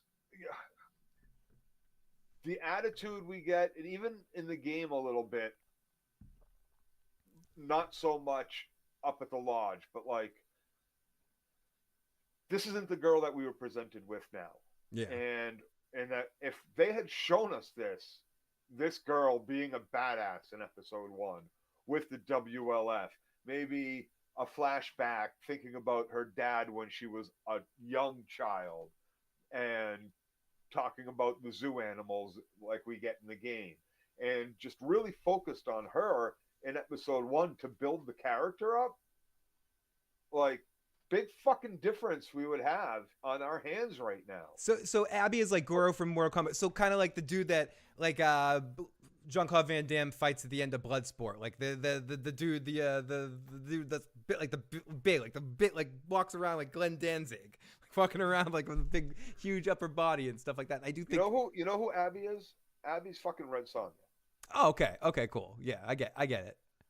Right? Like, not messing around. Not like she'll be demanding but not whiny. I don't know. Did she come across as whiny or demanding? A little bit more And, whiny. To me too. Even when she's fucking talking to Joel, I feel more whininess than anger coming out of her. I feel more, and I don't know. Sure, there's going to be an element to that. I don't want to say there's not. Like, it's emotional, right? You're thinking about your dad who died 5 fucking years ago. And you're carrying around this revenge for 5 fucking years. But nothing about how you escaped from the zombies, losing your weapon when you fell down the hill. Inexcusable. Inexcusable. Lost both your rifle and your sidearm. Right? The way she was shivering, wasn't like, she should have been hardened. Like, she's from Seattle. Don't know how much it snows there, if at all, but like, it does you do get winter, you do get cold shit. Like, She's been on this journey for how long? You gonna answer that? And yes, I am. KP, welcome to the show, buddy. What's up? Listen, so I heard your response to my question of like what the fuck was happening there, but I still don't understand. So is it that? So where is Ellie supposed to be now? And Seattle. that, I mean, which is the WLF that Abby is supposed to be a part of. Where the fuck are they going to? So like, where's Ellie and where's the WLF? Okay, I think to answer your question, KP, I think and this is, and I'll let Joe correct me if I'm wrong. What I think is what we see there at the end is the WLF like headquarters where Abby is one of the members of all of that. Ellie and Dina got to Seattle and haven't quite bumped into them yet, but we flash from their perspective, looking at the whole town, like kind of heading in to seeing WLF headquarters within Seattle, and we're just getting sort of a once over to see what they're actually up against. So to kind of get like almost like Frodo and Sam seeing all the orcs of like. They're just kind of walking around. Yeah, they're marching because they're soldiers, and that's what soldiers do. They march. Like it was. And we already, as we saw earlier. Where Ellie and they came from, right? They're just kind of this is how they're just soldiers marching around their territory, being cool and shit. Yes. No. Yeah, Joe. No. Okay, Joe. They we're wrong. are soldiers in their own territory. Ellie and Dina are outside of Seattle. Those soldiers are probably inside of Seattle. Yep. Now, they aren't just marching around looking pretty doing soldier shit on drills. But they are at war with the group we see earlier. Oh, with the bald whistling fucks. Okay. When that whistler guy is talking to the little girl that we see dead in the pit of bodies, right? The little girl says, we get a little back and forth whistle, and then from that whistle, he explains that because of what the whistle was, we know that nobody is following us. Now, they hear another whistle after that, and that whistle said, someone is behind us and someone is coming. And she said, is it demons? Demons probably being the fungus. And he said, no, wolves. The WLF. The WLF and the Seraphites or whatever the fuck they are. The bald whistling fucks are warring factions. Fedra was also in this area, as we hear Dina and Ellie talking about. Yeah, we get a little exposition about all these groups sort of not joining together, but warring amongst themselves, and this is getting a little bit of that visual. Correct. I'm enjoying exposition because I want to know what the fuck is happening in the world. No, fucking A, KP, and we're glad to add a little bit of fucking context to it. So thank you, my friend. No, all you're allowed to know is that that's a shitty therapist. We're gonna get more of that instead of another scene in fucking this cool soldiers and a weirdo fucking. I heard you say that earlier, and I have a little bit of a different take on it, right? I mean, yes, she was very much like leave me alone. She was very much like that. But I think the reason isn't because she doesn't care. I think the reason is because she knows what is going to happen, and she knows that there ain't no motherfucker around here that going to prevent it from happening. Like, she knows that the tongue is probably going to be like, nah, like, we're good. Yep, but you don't tell someone that. Yeah, fair. Good point, Joe. KP, you make a great point, but as Joe was saying... A great point, KP, is, but Joe says, like, but still, as a therapist, it's your job not to tell people that. You know, it's your job to give them other way without saying this bad shit is coming and nothing you can do about it. Too bad. You say, you know, you need to talk to the town. You need to get other people to talk to her, not just you. We need to show her that there is a different way, that there is a different time, that there is a, you know, you offer suggestions for this person to either come to terms with it in a better way or try to prevent the bad thing that's happening. Like, I agree with you, but that's a peacetime therapist, right? This is a very pragmatic. Hey, I watched Star Trek. Deanna Troi is she's useless. But anyways, KP, we'll talk to you in a minute. We're gonna finish up the recap. Definitely call back in if you're inspired to it a little bit later. As a therapist, Yes, There's as a therapist. You are a professional therapist. Just to be fair, you are in a way a professional therapist. What I say to this guy when he's walking up is I say to him, listen, I'm 1, 2, 3, 4 beers deep, 3 joints down, and I am not going to give you any kind of good advice. If you're not seeing me in my office, and she doesn't ever say this, if you're not seeing me in my office, I am not going to talk to you like a fucking therapist. But everywhere is her office. Let's click into the live chat before we continue into the recap a little bit. Sonic Boy, great. Killmonger, no one would give that therapist shit. No weed or no alcohol. Who wins, White Walkers or the Clickers or Bloaters? Clickers or Bloaters destroy the White Walkers, right?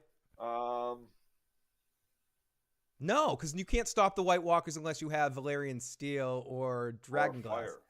Fire or Dragon Glass or something. So no, I think the White Walkers overthrow. They would have and you can't affect the White Walkers or the Whites. So and the White Walkers have much even the their feats are way better too. Like they could almost take over. And they do creepy shit. They're not just wild. Right, and they could almost take over the infected, take control of the infected, couldn't they? Essentially, because the infected are technically are dead, so they could take the control of them. Just go put some blue shit in them. Yeah, so all they'd have to do is stick some blue shit in there. Yeah, just do some Craster blue shit all over that. Squirt some blue stuff on like the purple stuff. Just some blue stuff. I mean, they are and they're not dead. They're dead humans, but they're not a dead fungus. But could the Night King turn them? If he killed them. But they're already dead. They're not dead. Okay. They're not dead. They're now part of a. Okay, so my take is this. Can the Night King take over mushrooms? Yeah, but don't. But it's not just a mushroom. It's a mushroom human hybrid now at this point. Gray is right. Don't worry. Arya will just jump out of nowhere and end it all. She'll just jump out of the bushes and stop the problem. Let's see what else people say. She was so stricken by his. Oh yeah, we're talking about Joel being handsome with some weird line just because Pedro was Joel. Took me out of the scene. She was so stricken. There's no line about Joel being handsome in the game. How did I know? Yeah, no, I know. It took me a little. I was like, oh, okay, that's you're the Red Viper from Dorne. Like you're handsome. Last time you were on HBO, you're the Red, and we're losing you to Disney big time here in a second. We're losing you to Marvel Disney in a while. Like you're gonna be off HBO for a while here, Pedro, because you're gonna be stuck in the Marvel universe for a bit. Ugh. I'm losing him forever then. Well, because he's being Mr. In Fantastic. perpetuity. You have no interest in Mando and Grogu, and you have no interest in the Fantastic Four. So yes, you're out on Pedro after this point. Let me ask you. So they've made multiple Fantastic Four movies. I don't know why. They all suck. I didn't mind the first one because you had what's his name from Nip Tuck. You had Julian from Nip Tuck playing Doctor Doom, and I thought the Australian guy. Yeah, I kind of like it from Buffy. Wasn't he a Buffy or was he on Charmed? He was on Charmed. Charmed, yeah. Like I dig that actor. I just think he's fun. But I like those movies I like what's his name is The Thing. Michael Chiklis. I thought he did a good job, and Captain America did a pretty good. But the movies were written like shit, and Jessica Alba was horrible and Mr. Fantastic was kind of bad too, and those movies were just written all like soap opera bad. They were, and then the other one was bad. Yeah, this is the third time. It's the third or the fourth time. It's a lot, Joe, in a short period of time. Yeah, in like 20 years is like the third movie. Yeah, it's a lot. And it's been more than but they had a TV show when we were kids, like a cartoon. Or they showed up on on Spider-Man. I remember. Or some shit. I remember that shit. They are the worst. You're not a Fantastic Four fan, is what you're saying. Oh God. I think what I hear you saying is that you're not a Fantastic Four fan. I'm not. They're not my favorite Marvel property either. I mean, I love the X-Men. I love Spider-Man. I love like the Avengers stuff. But like, I've never been a Fantastic Four fan either, to be honest with you. The problem with the comic book heroes, and we don't want to get too far off subject, but I know. Finish your thoughts. Is that the comic books we got as kids were forced upon comic book stores. So they got high number sales because they were considered sold once they left the distributors. That's why you see so many copies of good books at comic book stores. So there's a lot of books and stories that never got told or weren't focused on, or characters that are just so much better. And, you know, they had a hard on for fucking Fantastic Four and Reeve Richards and shit because it was an old one, because it was one of the first. And he's So it supposed just to be the kept smart. going. He's supposed to be the smartest man and all this sort of shit. Right. And so it just kept going.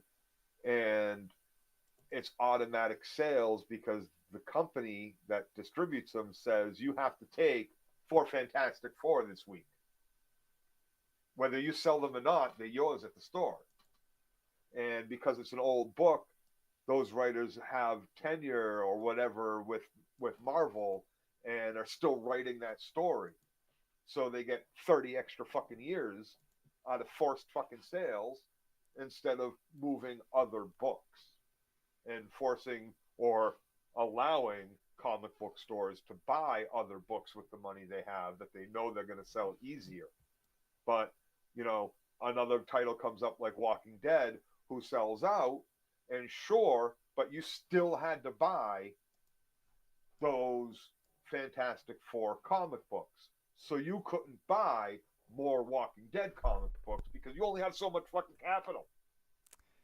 Right? So a lot of that shit took place in the 80s and 90s and ruined what is actually actually popular or not. This is Joe's conspiracy theory about the Fantastic Four being shoved up our butts. Which is why you get like the Fantastic Four shoved up your ass, which is why you get like Superman over and over and over and over again, because the most popular selling book of all time, because for 40 years you were forced to buy it as a comic book store because DC, it was their first big fucking thing. And all the kids from a certain generation are now older, and they're going to keep offering it to those adults to buy for their kids. And they're going to make sure that you come out and fucking buy it. And that's why you keep getting Flash fucking movies and Green Lantern movies, because those sold the most books because those were the first properties and those are forced upon you. I definitely know what you're saying, and we'll get more into this at a later date because this is an interesting topic. Get back into the show. Grace says Joe is right about the Abby backstory. Like, instead of all this fluff, give us Abby's backstory to make her character more dimensional sooner, instead of just sort of like playing what if with it. Hi, dog. No, we needed to love Abby right off the bat. If they wanted to make their television audience feel what their game audience felt, especially the game audience that was playing it for the first time and didn't play the first one, which there aren't probably a lot of those people out there. So even the game audience came at it very heavily Ellie sided. But they weren't going for that. They wanted you to have 2 protagonists and 2 antagonists. They wanted them to be on equal footing. At a point in the game, you were going to have an equal feeling for both. They are both going to be your character. You played them. You kept them alive. You learned their fucking story. But instead of giving us a chance to learn her story, to become part of her journey, they take that from you and they just make her an antagonist, and they just make this about Ellie's now revenge. And big fucking deal. Who cares if she has reason to be mad at Joel? We don't fucking know her. Fuck her. Yeah, fuck Abby. Seriously, like and for me, someone that doesn't know her, that's all I can think. Fuck Abby, because I don't give a shit. And what is she gonna do now? What are we gonna see her do now? I know what we're gonna see her do. But honestly, as an audience of the TV show, you don't get to do anything that redeems a character on a TV show from killing my favorite character. But in a game where I'm forced to play as her and to do what I have and to do look to through survive, her to eyes, get to the next spot and look through her eyes and understand that, it's completely different. She can go and save 100 kids, from like toddlers, from a burning fucking school fire, and it's still, who gives a fuck? You killed Joel. Yeah. I don't know you. Fuck her. So we Fuck go. you. So we go up to Ellie loading up. Dina is knocking, and Ellie's like trying to hide all her guns and shit. And Dina goes in and starts shit talking and pulls out a map. Is like, this is the way. And she has it all planned out. And she's like, when I'm trying to pull a vacation, then you talk to someone that actually knows how to plan stuff, and they give you like all the things you actually have to do to get the shit done. And Dina's figured this all out. And she's like, meet me at 3 a.m., idiot. I have someone to help us. So Ellie is learning to trust, and she should have asked for help. And it's a moment she's learning to trust. So it's 3 a.m. Ellie's ready. She's there. Dina is there with a horse. And Seth, the douchebag from before, is there. He trades rifles with her because his rifle's better. Ellie keeps talking shit, but Seth is helping and eating it. And he's like, I would have came if I didn't fuck up my leg in the attack. And Ellie's like, I wouldn't have asked you to come anyway. I don't give a fuck. Get the hell out of here. And then they walk out of there, but she shakes his hand as they leave. Then they stop at the graveyard. She says goodbye to Joel's grave, and it's very quick. The graveyard scene, you would think in the trailer it was a longer scene, but it's literally just like 2 seconds. And then we get into the part that Gray was saying she fast-forwarded, because it's literally fast-forward worthy. They're playing games, telling stories about first times. They're in the tent getting awkward. There's awkward tension stuff at night. Dina's like, how do you rate my kiss? 1 to 10. I gave it a 6. I don't believe you. Ha ha ha. I'm back And with it took Jesse. her the whole fucking road trip to get to this. How many nights have they slept under the same tent since they left? And she's just now getting to the like. So when we kissed, the Polly Walnuts, and does something seem off? We're almost, and then it just seemed like it was.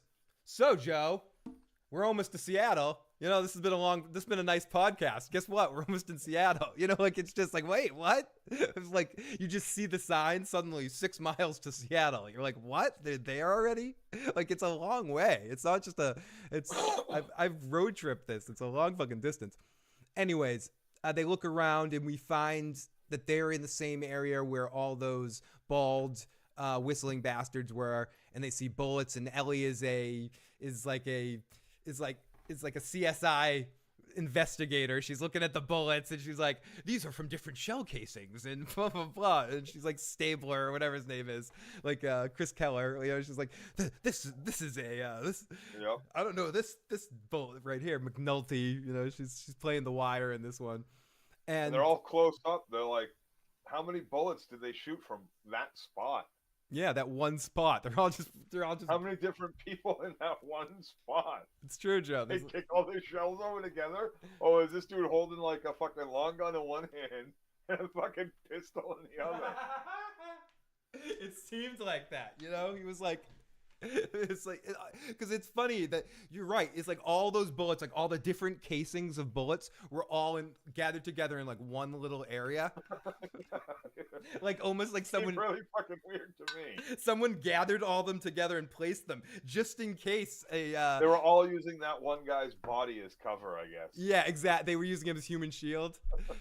They were doing this thing, and I asked Tony this earlier. I have to ask you, Joe, as well. No, that guy couldn't have been shooting back, maybe with a different caliber gun. No, and then they just took the fucking gun because you don't leave a gun. That's crazy talk. We're gonna talk about this later, Joe, but I have to get your take on this 100 men versus one silverback gorilla argument. But we'll hold that thought. We'll talk about that at the end. Men have any weapons? No, it's 100 unarmed men versus one silverback gorilla in this. No ropes. No weapons. No weapons. The men get ripped apart. Ripped the fuck apart. But hold this thought. I don't want to get off subject now. We'll talk about this at the end. Think about that. I'm gonna ask. If you're doing it fucking like Steven Seagal style, going in one at a time, yes, you're all ripped apart. No, I mean, even but if you all go, if you all go in, get into a circle, and all like. Dude, it's grabbing several humans and using them as nunchucks and knocking them out. Like, you know, the beginning of the Lord of the Rings. Many cartoons. Dude, you underestimate how strong a silverback gorilla is. People? Average people. Rocks? Are we talking about 100 rocks? 100? It's not 100 average people. 100 average people in the NFL? No. Because I'll take 100 football. I'll take 100 fucking linemen. I don't want to talk about Big pile on that motherfucker. Okay. Guess what? What are they gonna do? Okay, Big pile. Big pile on the Again, gorilla. I'm repeating myself. Could 100 Tackle jumps the queen. could Tight end jumps could the 100 queen. rats Everybody jumps the queen. could 100 rats take you down? Not the same. Linemen, they're the same size. 100 rats take you down. Linemen are the same size. Linemen are bigger than a silverback. Linemen are bigger. They're than not bigger than silverback. a silverback. Silverback is 6'5", 500 Linemen- pounds. They're 6'5". not 6'5". Some of them are like 6'5", 500 pounds. And a Dude. lineman is 6'5". Yeah, but not 500 pounds. And not 350 pounds, and you're talking about 100 of them. they're 20 times. A fucking gorilla is 10 times as strong. You're talking about 100.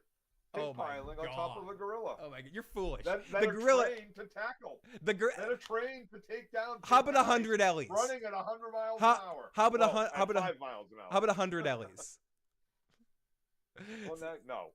Like I could take out 100. Okay, let's finish this episode. So they seem to yada yada all the way to Seattle. They find the bodies with the symbols on it, and they speculate that this could be Abby's crew doing this, and if it is, we're the good guys in this situation. They see a car, and they think they're close. We see another sign that says 9 miles to Seattle. They're right there, and then we head off, which is again a nice visual of the visual shot of Seattle with everything overgrown. I assume this is a visual from the game where you see the city of Seattle as you walk over. It looked like a game visual of them looking at the cool city of Seattle the way it looked. So then we cut off, which I think is this the same asshole from last time on the radio, the dude that kicked. So I love seeing a city in tatters in an apocalypse show. I didn't get any tickles out of this. I didn't think it was a good shot. I got a little tick. You didn't get a little television tickle out of it? I really didn't. I get off on shit like that. Yeah, That's I know you part do. of the fun of watching like an apocalypse show, and maybe it's a difference. Like even watching them walk around Boston, like it was cool, but there wasn't enough. Like there was a lot of good visuals, and I could see a lot of places and things like that, and buildings that looked familiar and whatnot. But honestly, I don't think this. You're not a fan of the cinematography for the most part, or the digital. It just didn't give me the tingle. I liked it enough. But I wasn't like. No, fair enough. Fair enough. I thought it was, but I didn't get full tingle. I didn't go fully there. So we go off to the. Is this the guy at the end here on the radio? Was he the same asshole dude that kicked Ellie when she was down? I don't know if it was the same guy, but No. It wasn't. Okay, so it was some other dude on the radio that looks. You mean up in the tower? Yeah, when we finally get to the WLFs. Maybe did they show a scar on his face? Maybe, but but whatever. Not like the whistlers all have scars like the Joker or some shit, right? But did he have a? I'd have to see. I'd have to see it again. I'd have to see. Oh, someone said yeah. Jake in the live chat said yeah, it was Manny. Okay, so it was Manny. So we go off to Manny on the radio, and we click out to the WLF, and we see that they have tanks and full military equipment, and they're marching, and that's the end of our episode, Joe. Right when not my favorite episode of the show, but definitely had its moments of interestingness. Let's get into the live chat and see what some people said. Joe is right about Abbott. Jessica Alba is a horrible actor in general. If they cut season 2 and then did season 3 like the second half of the game, it's going to be terrible. I want to talk a little bit about that, Joe. I don't know what happens at the end of the game, but I know that they're ending this season at the middle point of the game. Do you think that is the middle of this season going to seem like, is the end of the season going to seem like not an end? Are we going to be horribly unsatisfied? How many episodes? Like 6 episodes. 7 episodes. So we got 4 more. Halfway through the season already. Yes. Yeah, it's going to be trash. It's going to feel like trash. It's going to end at a really we're gonna be edged out at the end here. We're gonna get a little TV edging. They spent a half a season on the fucking prologue. It's true. Literally, this is. When we are getting to Seattle, you are finished with pregame shit.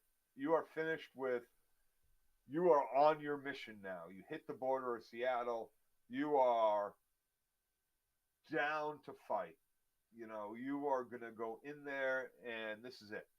You better be picking up your supplies that you learned how to do. Be making shit that you learned how to make already. Be looking for the other manuals that you'll come. But like, you, this is where like, this is the story starting now. All that other shit was getting to know you, getting to know Dina, all getting to know Jesse, about getting to know a little bit you. more about Tommy, Getting to and know getting you. the story Getting started to know of the all revenge. about. Like, this was all this. Foreplay. Yeah. But not fun, not the fun kind of foreplay, like the kind that doesn't actually finish you off. All right, everyone, hold on to my stuff. As a kid, I thought it was dog. Splitting the second game into half seasons was also a bad idea, says Oltorf. Me either. I only powered through playing as Abby because I wanted to kill her ASAP. Split second the game. I don't know. I kind of did that too when it got back to the point. At some point when I got to Abby to play her, No I game was like, spoilers at the end, Joe, just in case. yeah, I was like, all right, here we go. And then I ended up back at Ellie here, and I was like, all right, cool. I'm in fucking Seattle now. And I started rushing. And at this point, I was rushing when I got to Seattle. And the opening map of Seattle in downtown that you can kind of open world explore in this. It's a pretty big area. Playing it on grounded mode like I was, there was nothing supply. I ran into like big problem.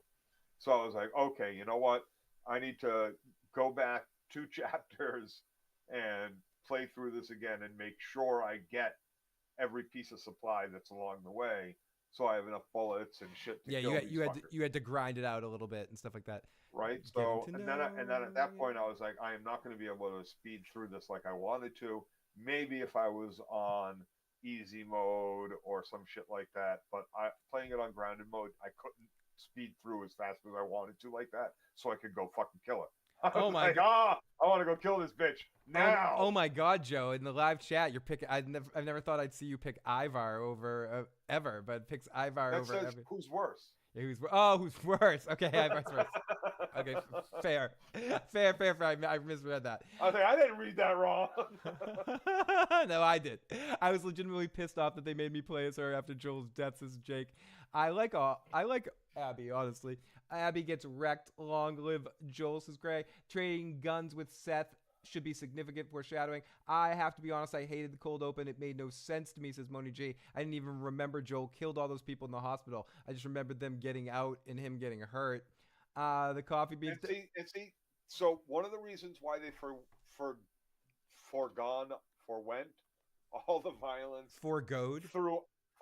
Forwent, I don't know, gave up on all the For violence. For something. For fucked all this violence leading up to the finale was to make that hospital thing that much more impactful. And it didn't have that much of an impact that he went and killed 19 fucking people like a fucking ninja. No, not at all. Like a super soldier. Like Jack Bauer. He just clicked into Jack Bauer mode. Like this was a girl that was in the Fireflies that looked up to all these Fireflies like they were actual fucking soldiers and fighters and freedom fighters. And we're gonna stand up to Fedra and change everything and protect you from the zombies. And this motherfucker came through and killed 19 of them, and then her fucking father. And she's just like, oh well, ho hum. I want to kill them now. Daddy. No, let's run down there and knock on the door now. Daddy. Sorry. The coffee beans. Don't skip the coffee beans. One of the best parts. The coffee beans were touching. But I hate the lodge scenes with Abby's merry band. The cemetery scene was beautiful. It's similar to the opening of the game. The sunset was beautiful. Sonic. Killmonger says, it would take about 5 days on bike or horse to travel from Wyoming to Seattle. I think it's better. I didn't play the games. I agree, Sonic. My favorite scenes from the episodes are a big fan of the Seattle shots. I like the Seattle shot too. I would agree, Monty. I wish I could watch a show with no experience of the game. It's miserable. You underestimate the way I would gouge a gorilla's eyes out, says Gray. Gray would get in there, ripping the gorilla's eyes with her. Right, that's just it. And like 10 people could hold one gorilla on. You really think 10 people could hold one gorilla Yes, down? I think especially like I said, if you took 10 football players, NFL linemen, or 100 Oh, and that's what Dan said that in the live chat. 100 men could hold a gorilla's down. 20 men will die. 40 will get it. 20 men will die. 40 will get injured. But the 100 will. See, I think it's more like 500. But a gorilla gonna get tired quick too. 1,000 Abbeys. It's literally 50-50, says Deuce. Gorilla wins every time, says Monty. Cemetery scene was super lovely. 100 Ellies could take down a Lassie, says Killmonger. I said Sonic your boy. I think Manny was on the Space Needle. Manny the idiot, Ellie and Dita entering Seattle. Yeah, it was Manny. 2 clickers would eat a gorilla. What I find Grizzly or Silverback. I find that fight to be better. I mean, a hippo would kill both of them. Hippo would destroy both. Like a full-grown hippo. We're not putting hippo in this. You don't want to include the hungry hippo because they fuck everything up. Yeah. I don't want to put hippo in it. I wouldn't put rhino in it. I wouldn't put elephant. Yeah, those are the big 3. I mean, the elephant, the big full-grown African elephant is destroying everybody. It's not even close. It's a stomp. 9 out of 10. Yeah, they 9 out of take 9. down 10, trees. 10. Yeah. Right. The reason why it's 99 out of 100 is they're on a rare occasion a rhino might get a lucky shot in, because that rhinos have that one punch capability that you get hit with that full on, but it doesn't happen too often because rhinos are pretty docile comparatively to like hippos and elephants, which are a little bit more. Still. Anyway. Yes. Sorry. Fun conversation though. We're not in Salt Lake anymore. The zoo is there. The open world zoo is there. Like, yeah, there's no giraffes anywhere. They're different topic. So what I know from last season is cities are scary. Heck, getting in there everywhere in the world, place to place is scary. Could gorillas get infected since they're close to humans? That's the whole animal. So animals, as far as we know, cannot be affected by this thing. From what we know, yes. Okay. I'm never leaving Jackson either. If I had walls and a hole, I should make The Last of Us musical. But that doesn't mean that it can't leap again, right? I guess that it can't adapt. Yeah. Can it? It could theoretically. I mean, we've seen that with the Walking Dead thing. Ultorf says, the actress that was playing Abby was originally going to be Ellie in the movie version that was supposed to come out a couple of years ago, but they felt like she aged out of it, so they switched her over to Abby. Which I still think, I think she would have probably been a better Ellie, but I can see that they knew they wanted to work with her, so they kept her in line a little bit. They could have made her Dina. Possibly. Something. They could have made her Dina. Like, it's not out of the question to change her hair color and be like, fuck it. Like, you change enough other characters all the time. Joe. The way their appearance is. Abby's appearance shouldn't have changed as drastically as it did. It wouldn't have been as big of a deal if Dina's appearance had changed as much as I mean, with Abby, they couldn't have, as much as it wouldn't have hurt if they cast someone from the WWE or UFC. It really wouldn't have. Someone like, here, take 6 months of acting school. We got Bradley Cooper to help you with some shit, like whatever. Or someone like Florence Pugh who could actually play a little tougher, play a little thick. Like, there's a lot of actresses out there. I've seen a couple who I was like, yes, this is someone that could have done it. But, like, honestly, I think it was the wrong choice to take the size away from the character. Yeah, it has. I got no doubt about this. This she's a great actor. She's a great actor. Great actor. But it doesn't. She isn't intimidating. And that's part of it. Like, Ellie seems more dangerous to me right now. And from what you've told me and from what I've always heard, part of the game is Abby seems insurmountable. So to this point right now, it seems to me Ellie seems tougher. So like if they were fighting one-on-one right now, right after what happened with Joel, like even both angry, like I think Ellie even before that happened, Ellie would kick her ass. And I don't think it should feel that way going into this, I think I should feel like Ellie could lose. And I think from what you've told me and from other people that play the game, that's part of it. That's part of the drama. Is that how is Ellie gonna deal with this? And now and part of what you go through playing the game is you go through just as much horrifying, horrendous shit that Ellie has gone through, if not worse. And so when it comes down to it, and you're gonna fight Ellie, and you're still not sure who they're gonna make you fucking play as, even though you pretty much know you're gonna be Ellie during that conflict. You aren't sure if it's something that you're going to be able to win. You don't know what's you going to happen. Still feel like you're going to win. Like, this is The Last of Us. This is your character. But, like, they've made you play a lot of hours as Abby. So, and if this is real world shit, maybe Abby wins and there's a game 3 that continues along with Abby's story. Who knows? We'll have to wait to see. We get Jonathan in the live chat who thank you, Jonathan. Jonathan says, Phil, I used to watch you guys back in 2022. Feels like coming home to find you again, smoking some Perm Maker at the moment. John, toast to you. Big puff to you. Love you, buddy. Thank you. And that's the awesome thing about what we do here is we stay the same age. You guys keep getting older. No, but you guys just keep anytime you want to pop in over the years, we appreciate you checking on in. And whether it's been 1 year, 5 years, or a minute, anytime any of our old friends pop in here, it makes all the difference, and it's really awesome. Toast to you, man. Cheers. Why would she have been any different? I'm looking at Florence Pugh Pugh right now. Yeah, Pugh. Whatever her name is. No, she doesn't fit fucking Abby either. You don't think she would mind? You don't think she would mind? Not even a little. No, not even a little. No. Shut up, asshole. No, she's no different than this fucking girl. She's bigger than this girl. There's zero muscle tone. She's a better actress.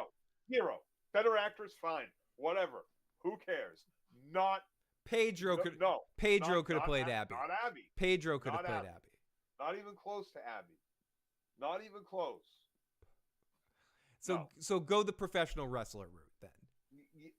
That MMA fighter, lots of them are looking to switch over, but not no. Few. Whatever. Few. No. That would have been a bad casting choice too. For every reason they didn't go with her, it should have been also why they didn't go with this one. I mean, I think they went with this girl because they wanted to work with her, and she was in the system already. Why? Because they want her. Oh, I want to work with you, so we're going to put you in a role that is absolutely fucking wrong for you. So far, yes. Have the balls to stand by your creative work that won so many fucking awards and tell someone, no, the character is this, not that. It's this. This is the character. But this is what we went with in the game. But Neil, there is no reason to change it. Whatever you're saying, like there was no reason to keep it the same. Here at HBO, what? But Neil, here at HBO, we've calculated that's too much of a comic video game character. We need Abby to be more relatable and realistic. No, it's not. It's not too much of a comic video game character. Are you kidding me? Tomb Raider. Are you kidding me? Every Street Fighter fucking chick. Chun-Li, right? Like there is no fucking. She is a good actress. Kick your fucking ass because even if you're a better fighter, I am stronger. And guess what? I also know how to fight. Not just fight, but combat. I don't want to fight and subdue you. I'm going to fucking kill you. Every shot is a shot to kill, not to hurt, not to maim, but to kill. Like, this is what you learn as a fucking soldier. You aren't trying to like, okay, I punched them in the face and look, they're down. Like, no. I kill you with every means available to me at any second, all the fucking time. What I trained for the last however many years since Joel killed my father, and was probably training for years before that because I've grown up in this violent, horrible fucking world, and I'm entrenched with the fucking Fireflies, a rebel group fighting Fedra and fighting other factions to control shit. Are you kidding me? No, you don't go with Pug. You don't go with this chick. You go with what the character was. Have played Abby. I think the chat's saying I would have been a better version as Abby, Joe. I'd have been, hey everybody, I'm gonna kill you. I'm killing everybody. That's what I'm doing. Yes, just trim the chest hair and Phil would strike. Chin hair, chest hair, and the chin hair. I mean, All the hair. I'm with you, Joe. I have for years heard about this character in Legend, the arms, the size, and the elements of the characterization that kind of reflects onto that. This is nothing, and I'm going to say it again. This has nothing to do with our opinions, and I can speak for Joe on this one because I've heard him say it. This has nothing to do with our opinions of the actress that's playing Abby. She's putting a lot of anger and frustration. I feel like she's doing a good job with what she's given and what she can do with the character to not make it ridiculous. You know what I mean? Like, so she's not playing it like she's bigger than she is. She has to play it a little bit more sort of, you know, she's making a good acting choice is what I'm saying. But she's miscast. And that's not her fault. You know, like she's doing what she can with the material and what she can make believable about the performance within her own body and within her own character. And I really do believe it's genuine and she's giving a good performance in what I saw in that episode. Like feeling like the energy that she's putting out in that thing, but she's not creating the kind of emotions that we should be feeling for Abby. Well, they didn't give us the proper story for that either. So it's not all on her as to how bad her character is coming out right now. That's on how the season has been written so far, how the season has been given to us in like as what parts of the story. Like they have to make changes to make it good enough or to make it television audience viewable. But whatever that means, but yes. Right, but like exactly, Phil. Whatever that means. Whatever that means, but yes. If you're gonna call yourself doing that, do that right. Yeah, fair, right? fair. Don't use that as your excuse for why it's bad. Yep. No, I'm with you on that one. But it smells to me that there was a lot of boardrooms sitting there. Well, we can't really make Abby look like this on television. Yes, we need her to be hot. We need her, and like you said, oh well, we wanted to work with this actress. There's 100 roles you could have put her in. Yeah. Like Dina was one. How about last season? Last season you could have made her the big bad in Kansas City instead of fucking 2.5 Charlies. Jackie C, I know there aren't any offhand, but I think what I'm trying to say is that there's enough young UFC stars or WWE stars or EEW stars that one of them is charismatic enough that with a year of acting training, if you can get Ariana Grande up there to play in Wicked and do a great job next to an actress like Cynthia, like, you know what I mean? Like there's certain people that just aren't actresses or Disney stars and they put great performances with coaching or the friggin' Xena playing the fucking anything or fucking Andre. Even if you have to like use another actress that just really looks like her, that is actually 5 years younger and not buff, and then come into the next chick if you can find two that look enough alike. Yeah. Usually that doesn't work, but it can absolutely work. It worked a little bit in Stranger Things, in the most recent season of Stranger Things, when they got someone that looked like young Millie Bobby Brown to kind of look like young Eleven in a couple scenes, so it wasn't actually youth making her young. They just found a little girl with the head shaved that kind of looked a lot like she did with her head shaved. And sort of like matched her with like a little version of it. So you could have done that here, Ooh, that's a good really one. Honestly, Bill Chill, a couple of good picks there. I'm gonna focus on Peyton List, who played Tori on Cobra Kai. She could have been theoretically, she's not buff, but she could play tough and threatening, and she's a good actress. Like Peyton could have done it. Like Tori she's the only one on that list I just want to speak to because I know her work well enough. And Tori from Cobra Kai could have pulled it off, and she's not huge, but she can play she can play threatening. You know, there's another actress that really looks like Peyton List that was in some things recently that I saw that could have also pulled it off. Yeah. No. But yeah, the Cobra Kai chick is a great example of who could have played. Because you don't need, just to be fair, and Tony said this too. And she did buff up quite a bit. She did, but you don't need, and this is what Tony said this, and I'll back it up too, and I agree. You don't need someone necessarily as buff as a professional wrestler or whatever. You just need someone that's threatening, or that can pull off believably threatening, like Linda fucking what's her name from John Connor's Sarah Connor from Terminator 2. She wasn't super crazy buff in Terminator 2, but she got threatening. She made herself look threatening enough for the part. They needed to do something like that with Abby. Make her look like she's put the time and effort for the obsession into it. But yeah, Peyton would have been great. Maybe you can't get that big, but at least have her work out for the role. Abby's gameplay relies on her strength, so no idea what they'll do with her in the show. Yeah, just something believable. Exactly. Believable, Otorf, is the real thing. And I think there's several actors that, and even this actress could have done it if there was some sort of physical or stylistic change from the time we see her at the gravestone at the beginning part of the game to the time when we see her in the cabin. But instead, she looks literally the same. They should have made some transformation of some sort that they didn't quite pull off. Ray Whitman, I think, is who I was thinking of, but no, Peyton List. Peyton would have been good. Yeah. I wonder if she was even thought about, but that's a good pick. So, Joe, now that we got this episode out of the way, looking to next week before we wrap things up here, what are you excited for the rest of the season? Are there going to be some big moments, big exciting moments going forward from this point? That you can think of that are coming up? Are you kidding me?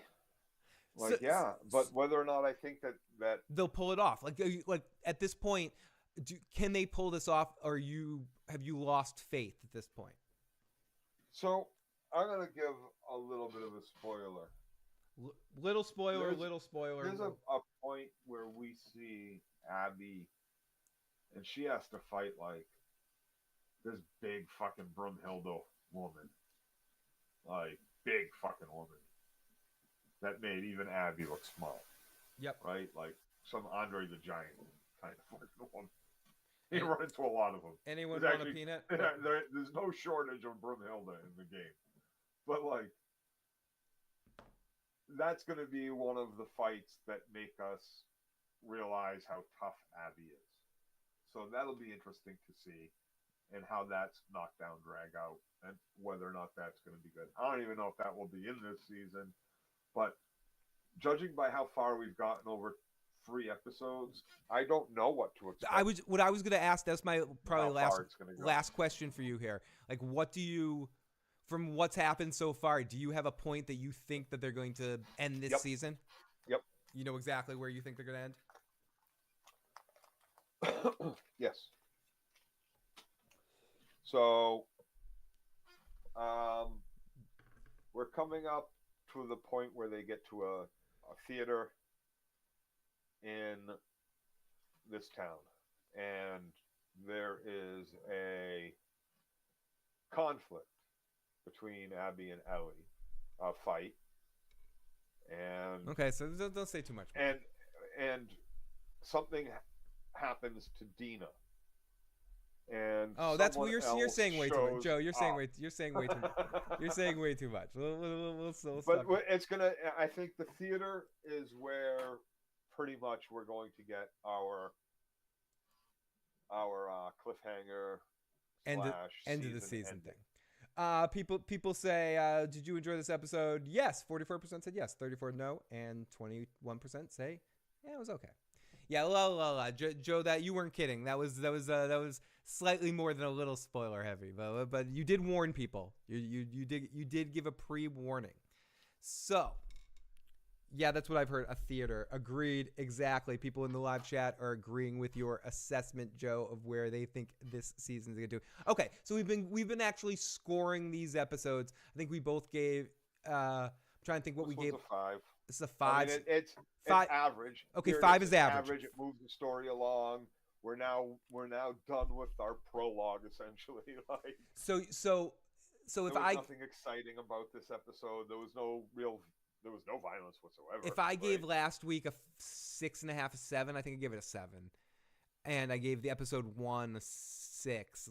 I think I give this episode a 5. I might even be lower on it than you, Joe, because I found myself bored through a lot of this episode, struggling to stay awake, kind of bored. And it's the first episode of this show I can remember feeling that way about. Yeah. Like even the episodes I didn't like, I didn't feel like will this thing end already kind of vibe. And like this episode, at times I was like, okay, can we get to something? Especially by the time it was time to travel across the country, Yeah. and like the first stop, she already told us she was going to stop there on the way out of town. We didn't need to see her stop there on the way out of town. As good as it looked, as nice as the sunset was, as pretty as the fucking field was, like, we really honestly didn't need to see that. Where they were going to yada yada this all the way to the fucking wall, or all the way to the troops marching. The wall, you can say the wall, the King's Road. So, right? Honestly, they should have just been, once the gate closed behind them, they should have done 3 months later again. Yeah. Right? Did we need to see them stop by? Honestly, to me, it sounds like just a small gripe. It sounds like a small gripe, but here's the thing: when you make a television show, every second fucking counts. Especially with these short-ass seasons. Every second counts. They aren't making decisions like because, willy-nilly. No, they're counting each second. They're making sure they get what they want in there. They, like, every second fucking counts. It doesn't not count. That is, time is money, literally, in this sense. Like, so you don't, like, is that a necessary scene for us? Is that 5 seconds you needed to waste? Did you need to waste 3 or 4 minutes on their travel across the country where absolutely nothing happened, where, they shit-talked in a tent for a few seconds? Like, this is all stuff you know is kind of going to happen when you're traveling across. Who's been on a fucking road trip? Like, who hasn't been on a fucking road trip? At this point. Right? You're either completely pissed at the fucking person or fucking the person by the time you get to where you're going. Hopefully. Or just having a good time. But like, you know I mean, like, those things are kind of go hand in hand sometimes. JJ in the live chat gives it a 7. Jake gives it a 4. Excuse me, great to see you, JJ, as well. Jackie C, getting to know you, getting to know us. if you like a getting to know you episode and shit like that, this is right up your alley. This is what I've come to expect from this show. Yeah, I mean, it was on the print, the prestige television print getting to know you book by numbers thing going on. They took out a lot of the shit that makes prestige television. Fair enough. I don't want to make you laugh calling this prestige television again. Moni, you were Esprien television. Moni, you post prestige television. Moni G, great to see you. 7. And you were amazing. You guys in the live chat, you make these streams amazing. We're very, very lucky to have you guys. Thank you, everyone that's joined from the earlier stream and today's stream. Double envelopment. They are more likely to trade with other cities. Doesn't make sense to just attack each cities. Yes, Lindler Hamilton. I agree, Jake. Jake Gems. For me, what they did with Tommy as compared to the game is egregious. I agree. Yeah, Gray was saying that earlier too, that they did Tommy dirty. They did Tommy real dirty. Tommy is in that room, not Dina. So yeah, Tommy is in there. Tommy helps save Abby's life, not Dina. Dina didn't really do anything. Dina just kind of was like, huh? And came along for the fucking ride. But like, there's a whole, like, it's a whole thing. They get that building they're in before they run out. Like, they run into a building and they got safety for like a second before the walkers start pounding. Like, it takes them a while. It takes you a little bit to get out of that building. That's a tough fight. Yeah, not. What I'm saying. Oh God. And everyone, thank you so much again for joining us. We have another amazing night of people joining us. We got 50 plus people throughout the evening tonight, and you guys have all been amazing. If you haven't already, make sure you hit that like button, hit the share button, hit the subscribe button. make sure you join us all season long. We'll be on after every episode of the season to talk about this, and Joe and I will also be back when the Night of the Seven Kingdoms comes back. I think that's the next time I can get Joe out of retirement to talk about those episodes after they air. We can't wait to talk a little Duncan Egg and get back in finally get Joe back in the Game of Thrones universe. And we maybe a few other things pop up along the way. I know some people want us to do some movie reviews, Joe, and Depends some, on the movies. yeah, and like how easily we can see them. You know, it costs a lot to go to the fucking movies, but we could find ways through the pirate waters and sit different things like that. But Joe, Like, movies are a different animal than television. me too. I feel like I know more what I'm talking about when I'm talking about TV. Movies are a little bit, you know. Well, movies, they're a little bit more personal than television shows. And movies' jobs are more individualistic unless it's a longer series. It needs to tell its whole tale in for the most part, unless different kinds of movies, in a 3-act structure of telling it all in a compact story. I feel like it's a different judging scale. It is. It's a way different judging scale. Like, But that being I'll nitpick a movie, but nothing like I'll nitpick. Me too. I'm a television show. far more generous with movies because I know the tightrope that you have to do with timing to figure out what the television shows. You have far more time to expand, so therefore I expect more. If you're gonna take the time and turn it into a giant theater play, like take the time theater does to do character development and real story, and flesh shit out. If you're gonna do theater, do theater. Like if you're not, go fuck yourselves and fucking do explosions and Brechtian shit and fucking explode shit, whatever. Midweek show, there will possibly be a show on Thursday with Gray, Tony, and I debating some topic.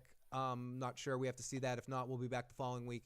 But other than that, Tony and I will be back on Sunday before the episode at 7 o'clock, 7 to 8:30, and Joe and I after the episode at 10:30 to talk about this episode again. The Walking David will try to be joining us one episode this season to tune in for a little hello. He misses Joe and I. He's been watching, and we love you, David. And when you can and timing works out, Joe and I you're always welcome to sit in the fun, Mr. David. And Tony as well is invited anytime he wants to, but he doesn't want to stay up this late. He's in bed relaxing. He's done after the early stream. He doesn't want to stay up and shoot the shit with us. But Tony's invited as well, and David's invited when he's not off making fucking movies. Like David's busy. Possibly another debate, but maybe just a discussion. We got to figure it out, but there will be some more debates coming up. I just had a nerdgasm thinking about Night of the Seven Kingdoms. Yeah. It's going to be really fun. It's going to be a lot of fun, Joe. But not as fun as this was, Joe. Thank you. Thank you for joining. You. And love you guys. We'll talk to you next time. Peace.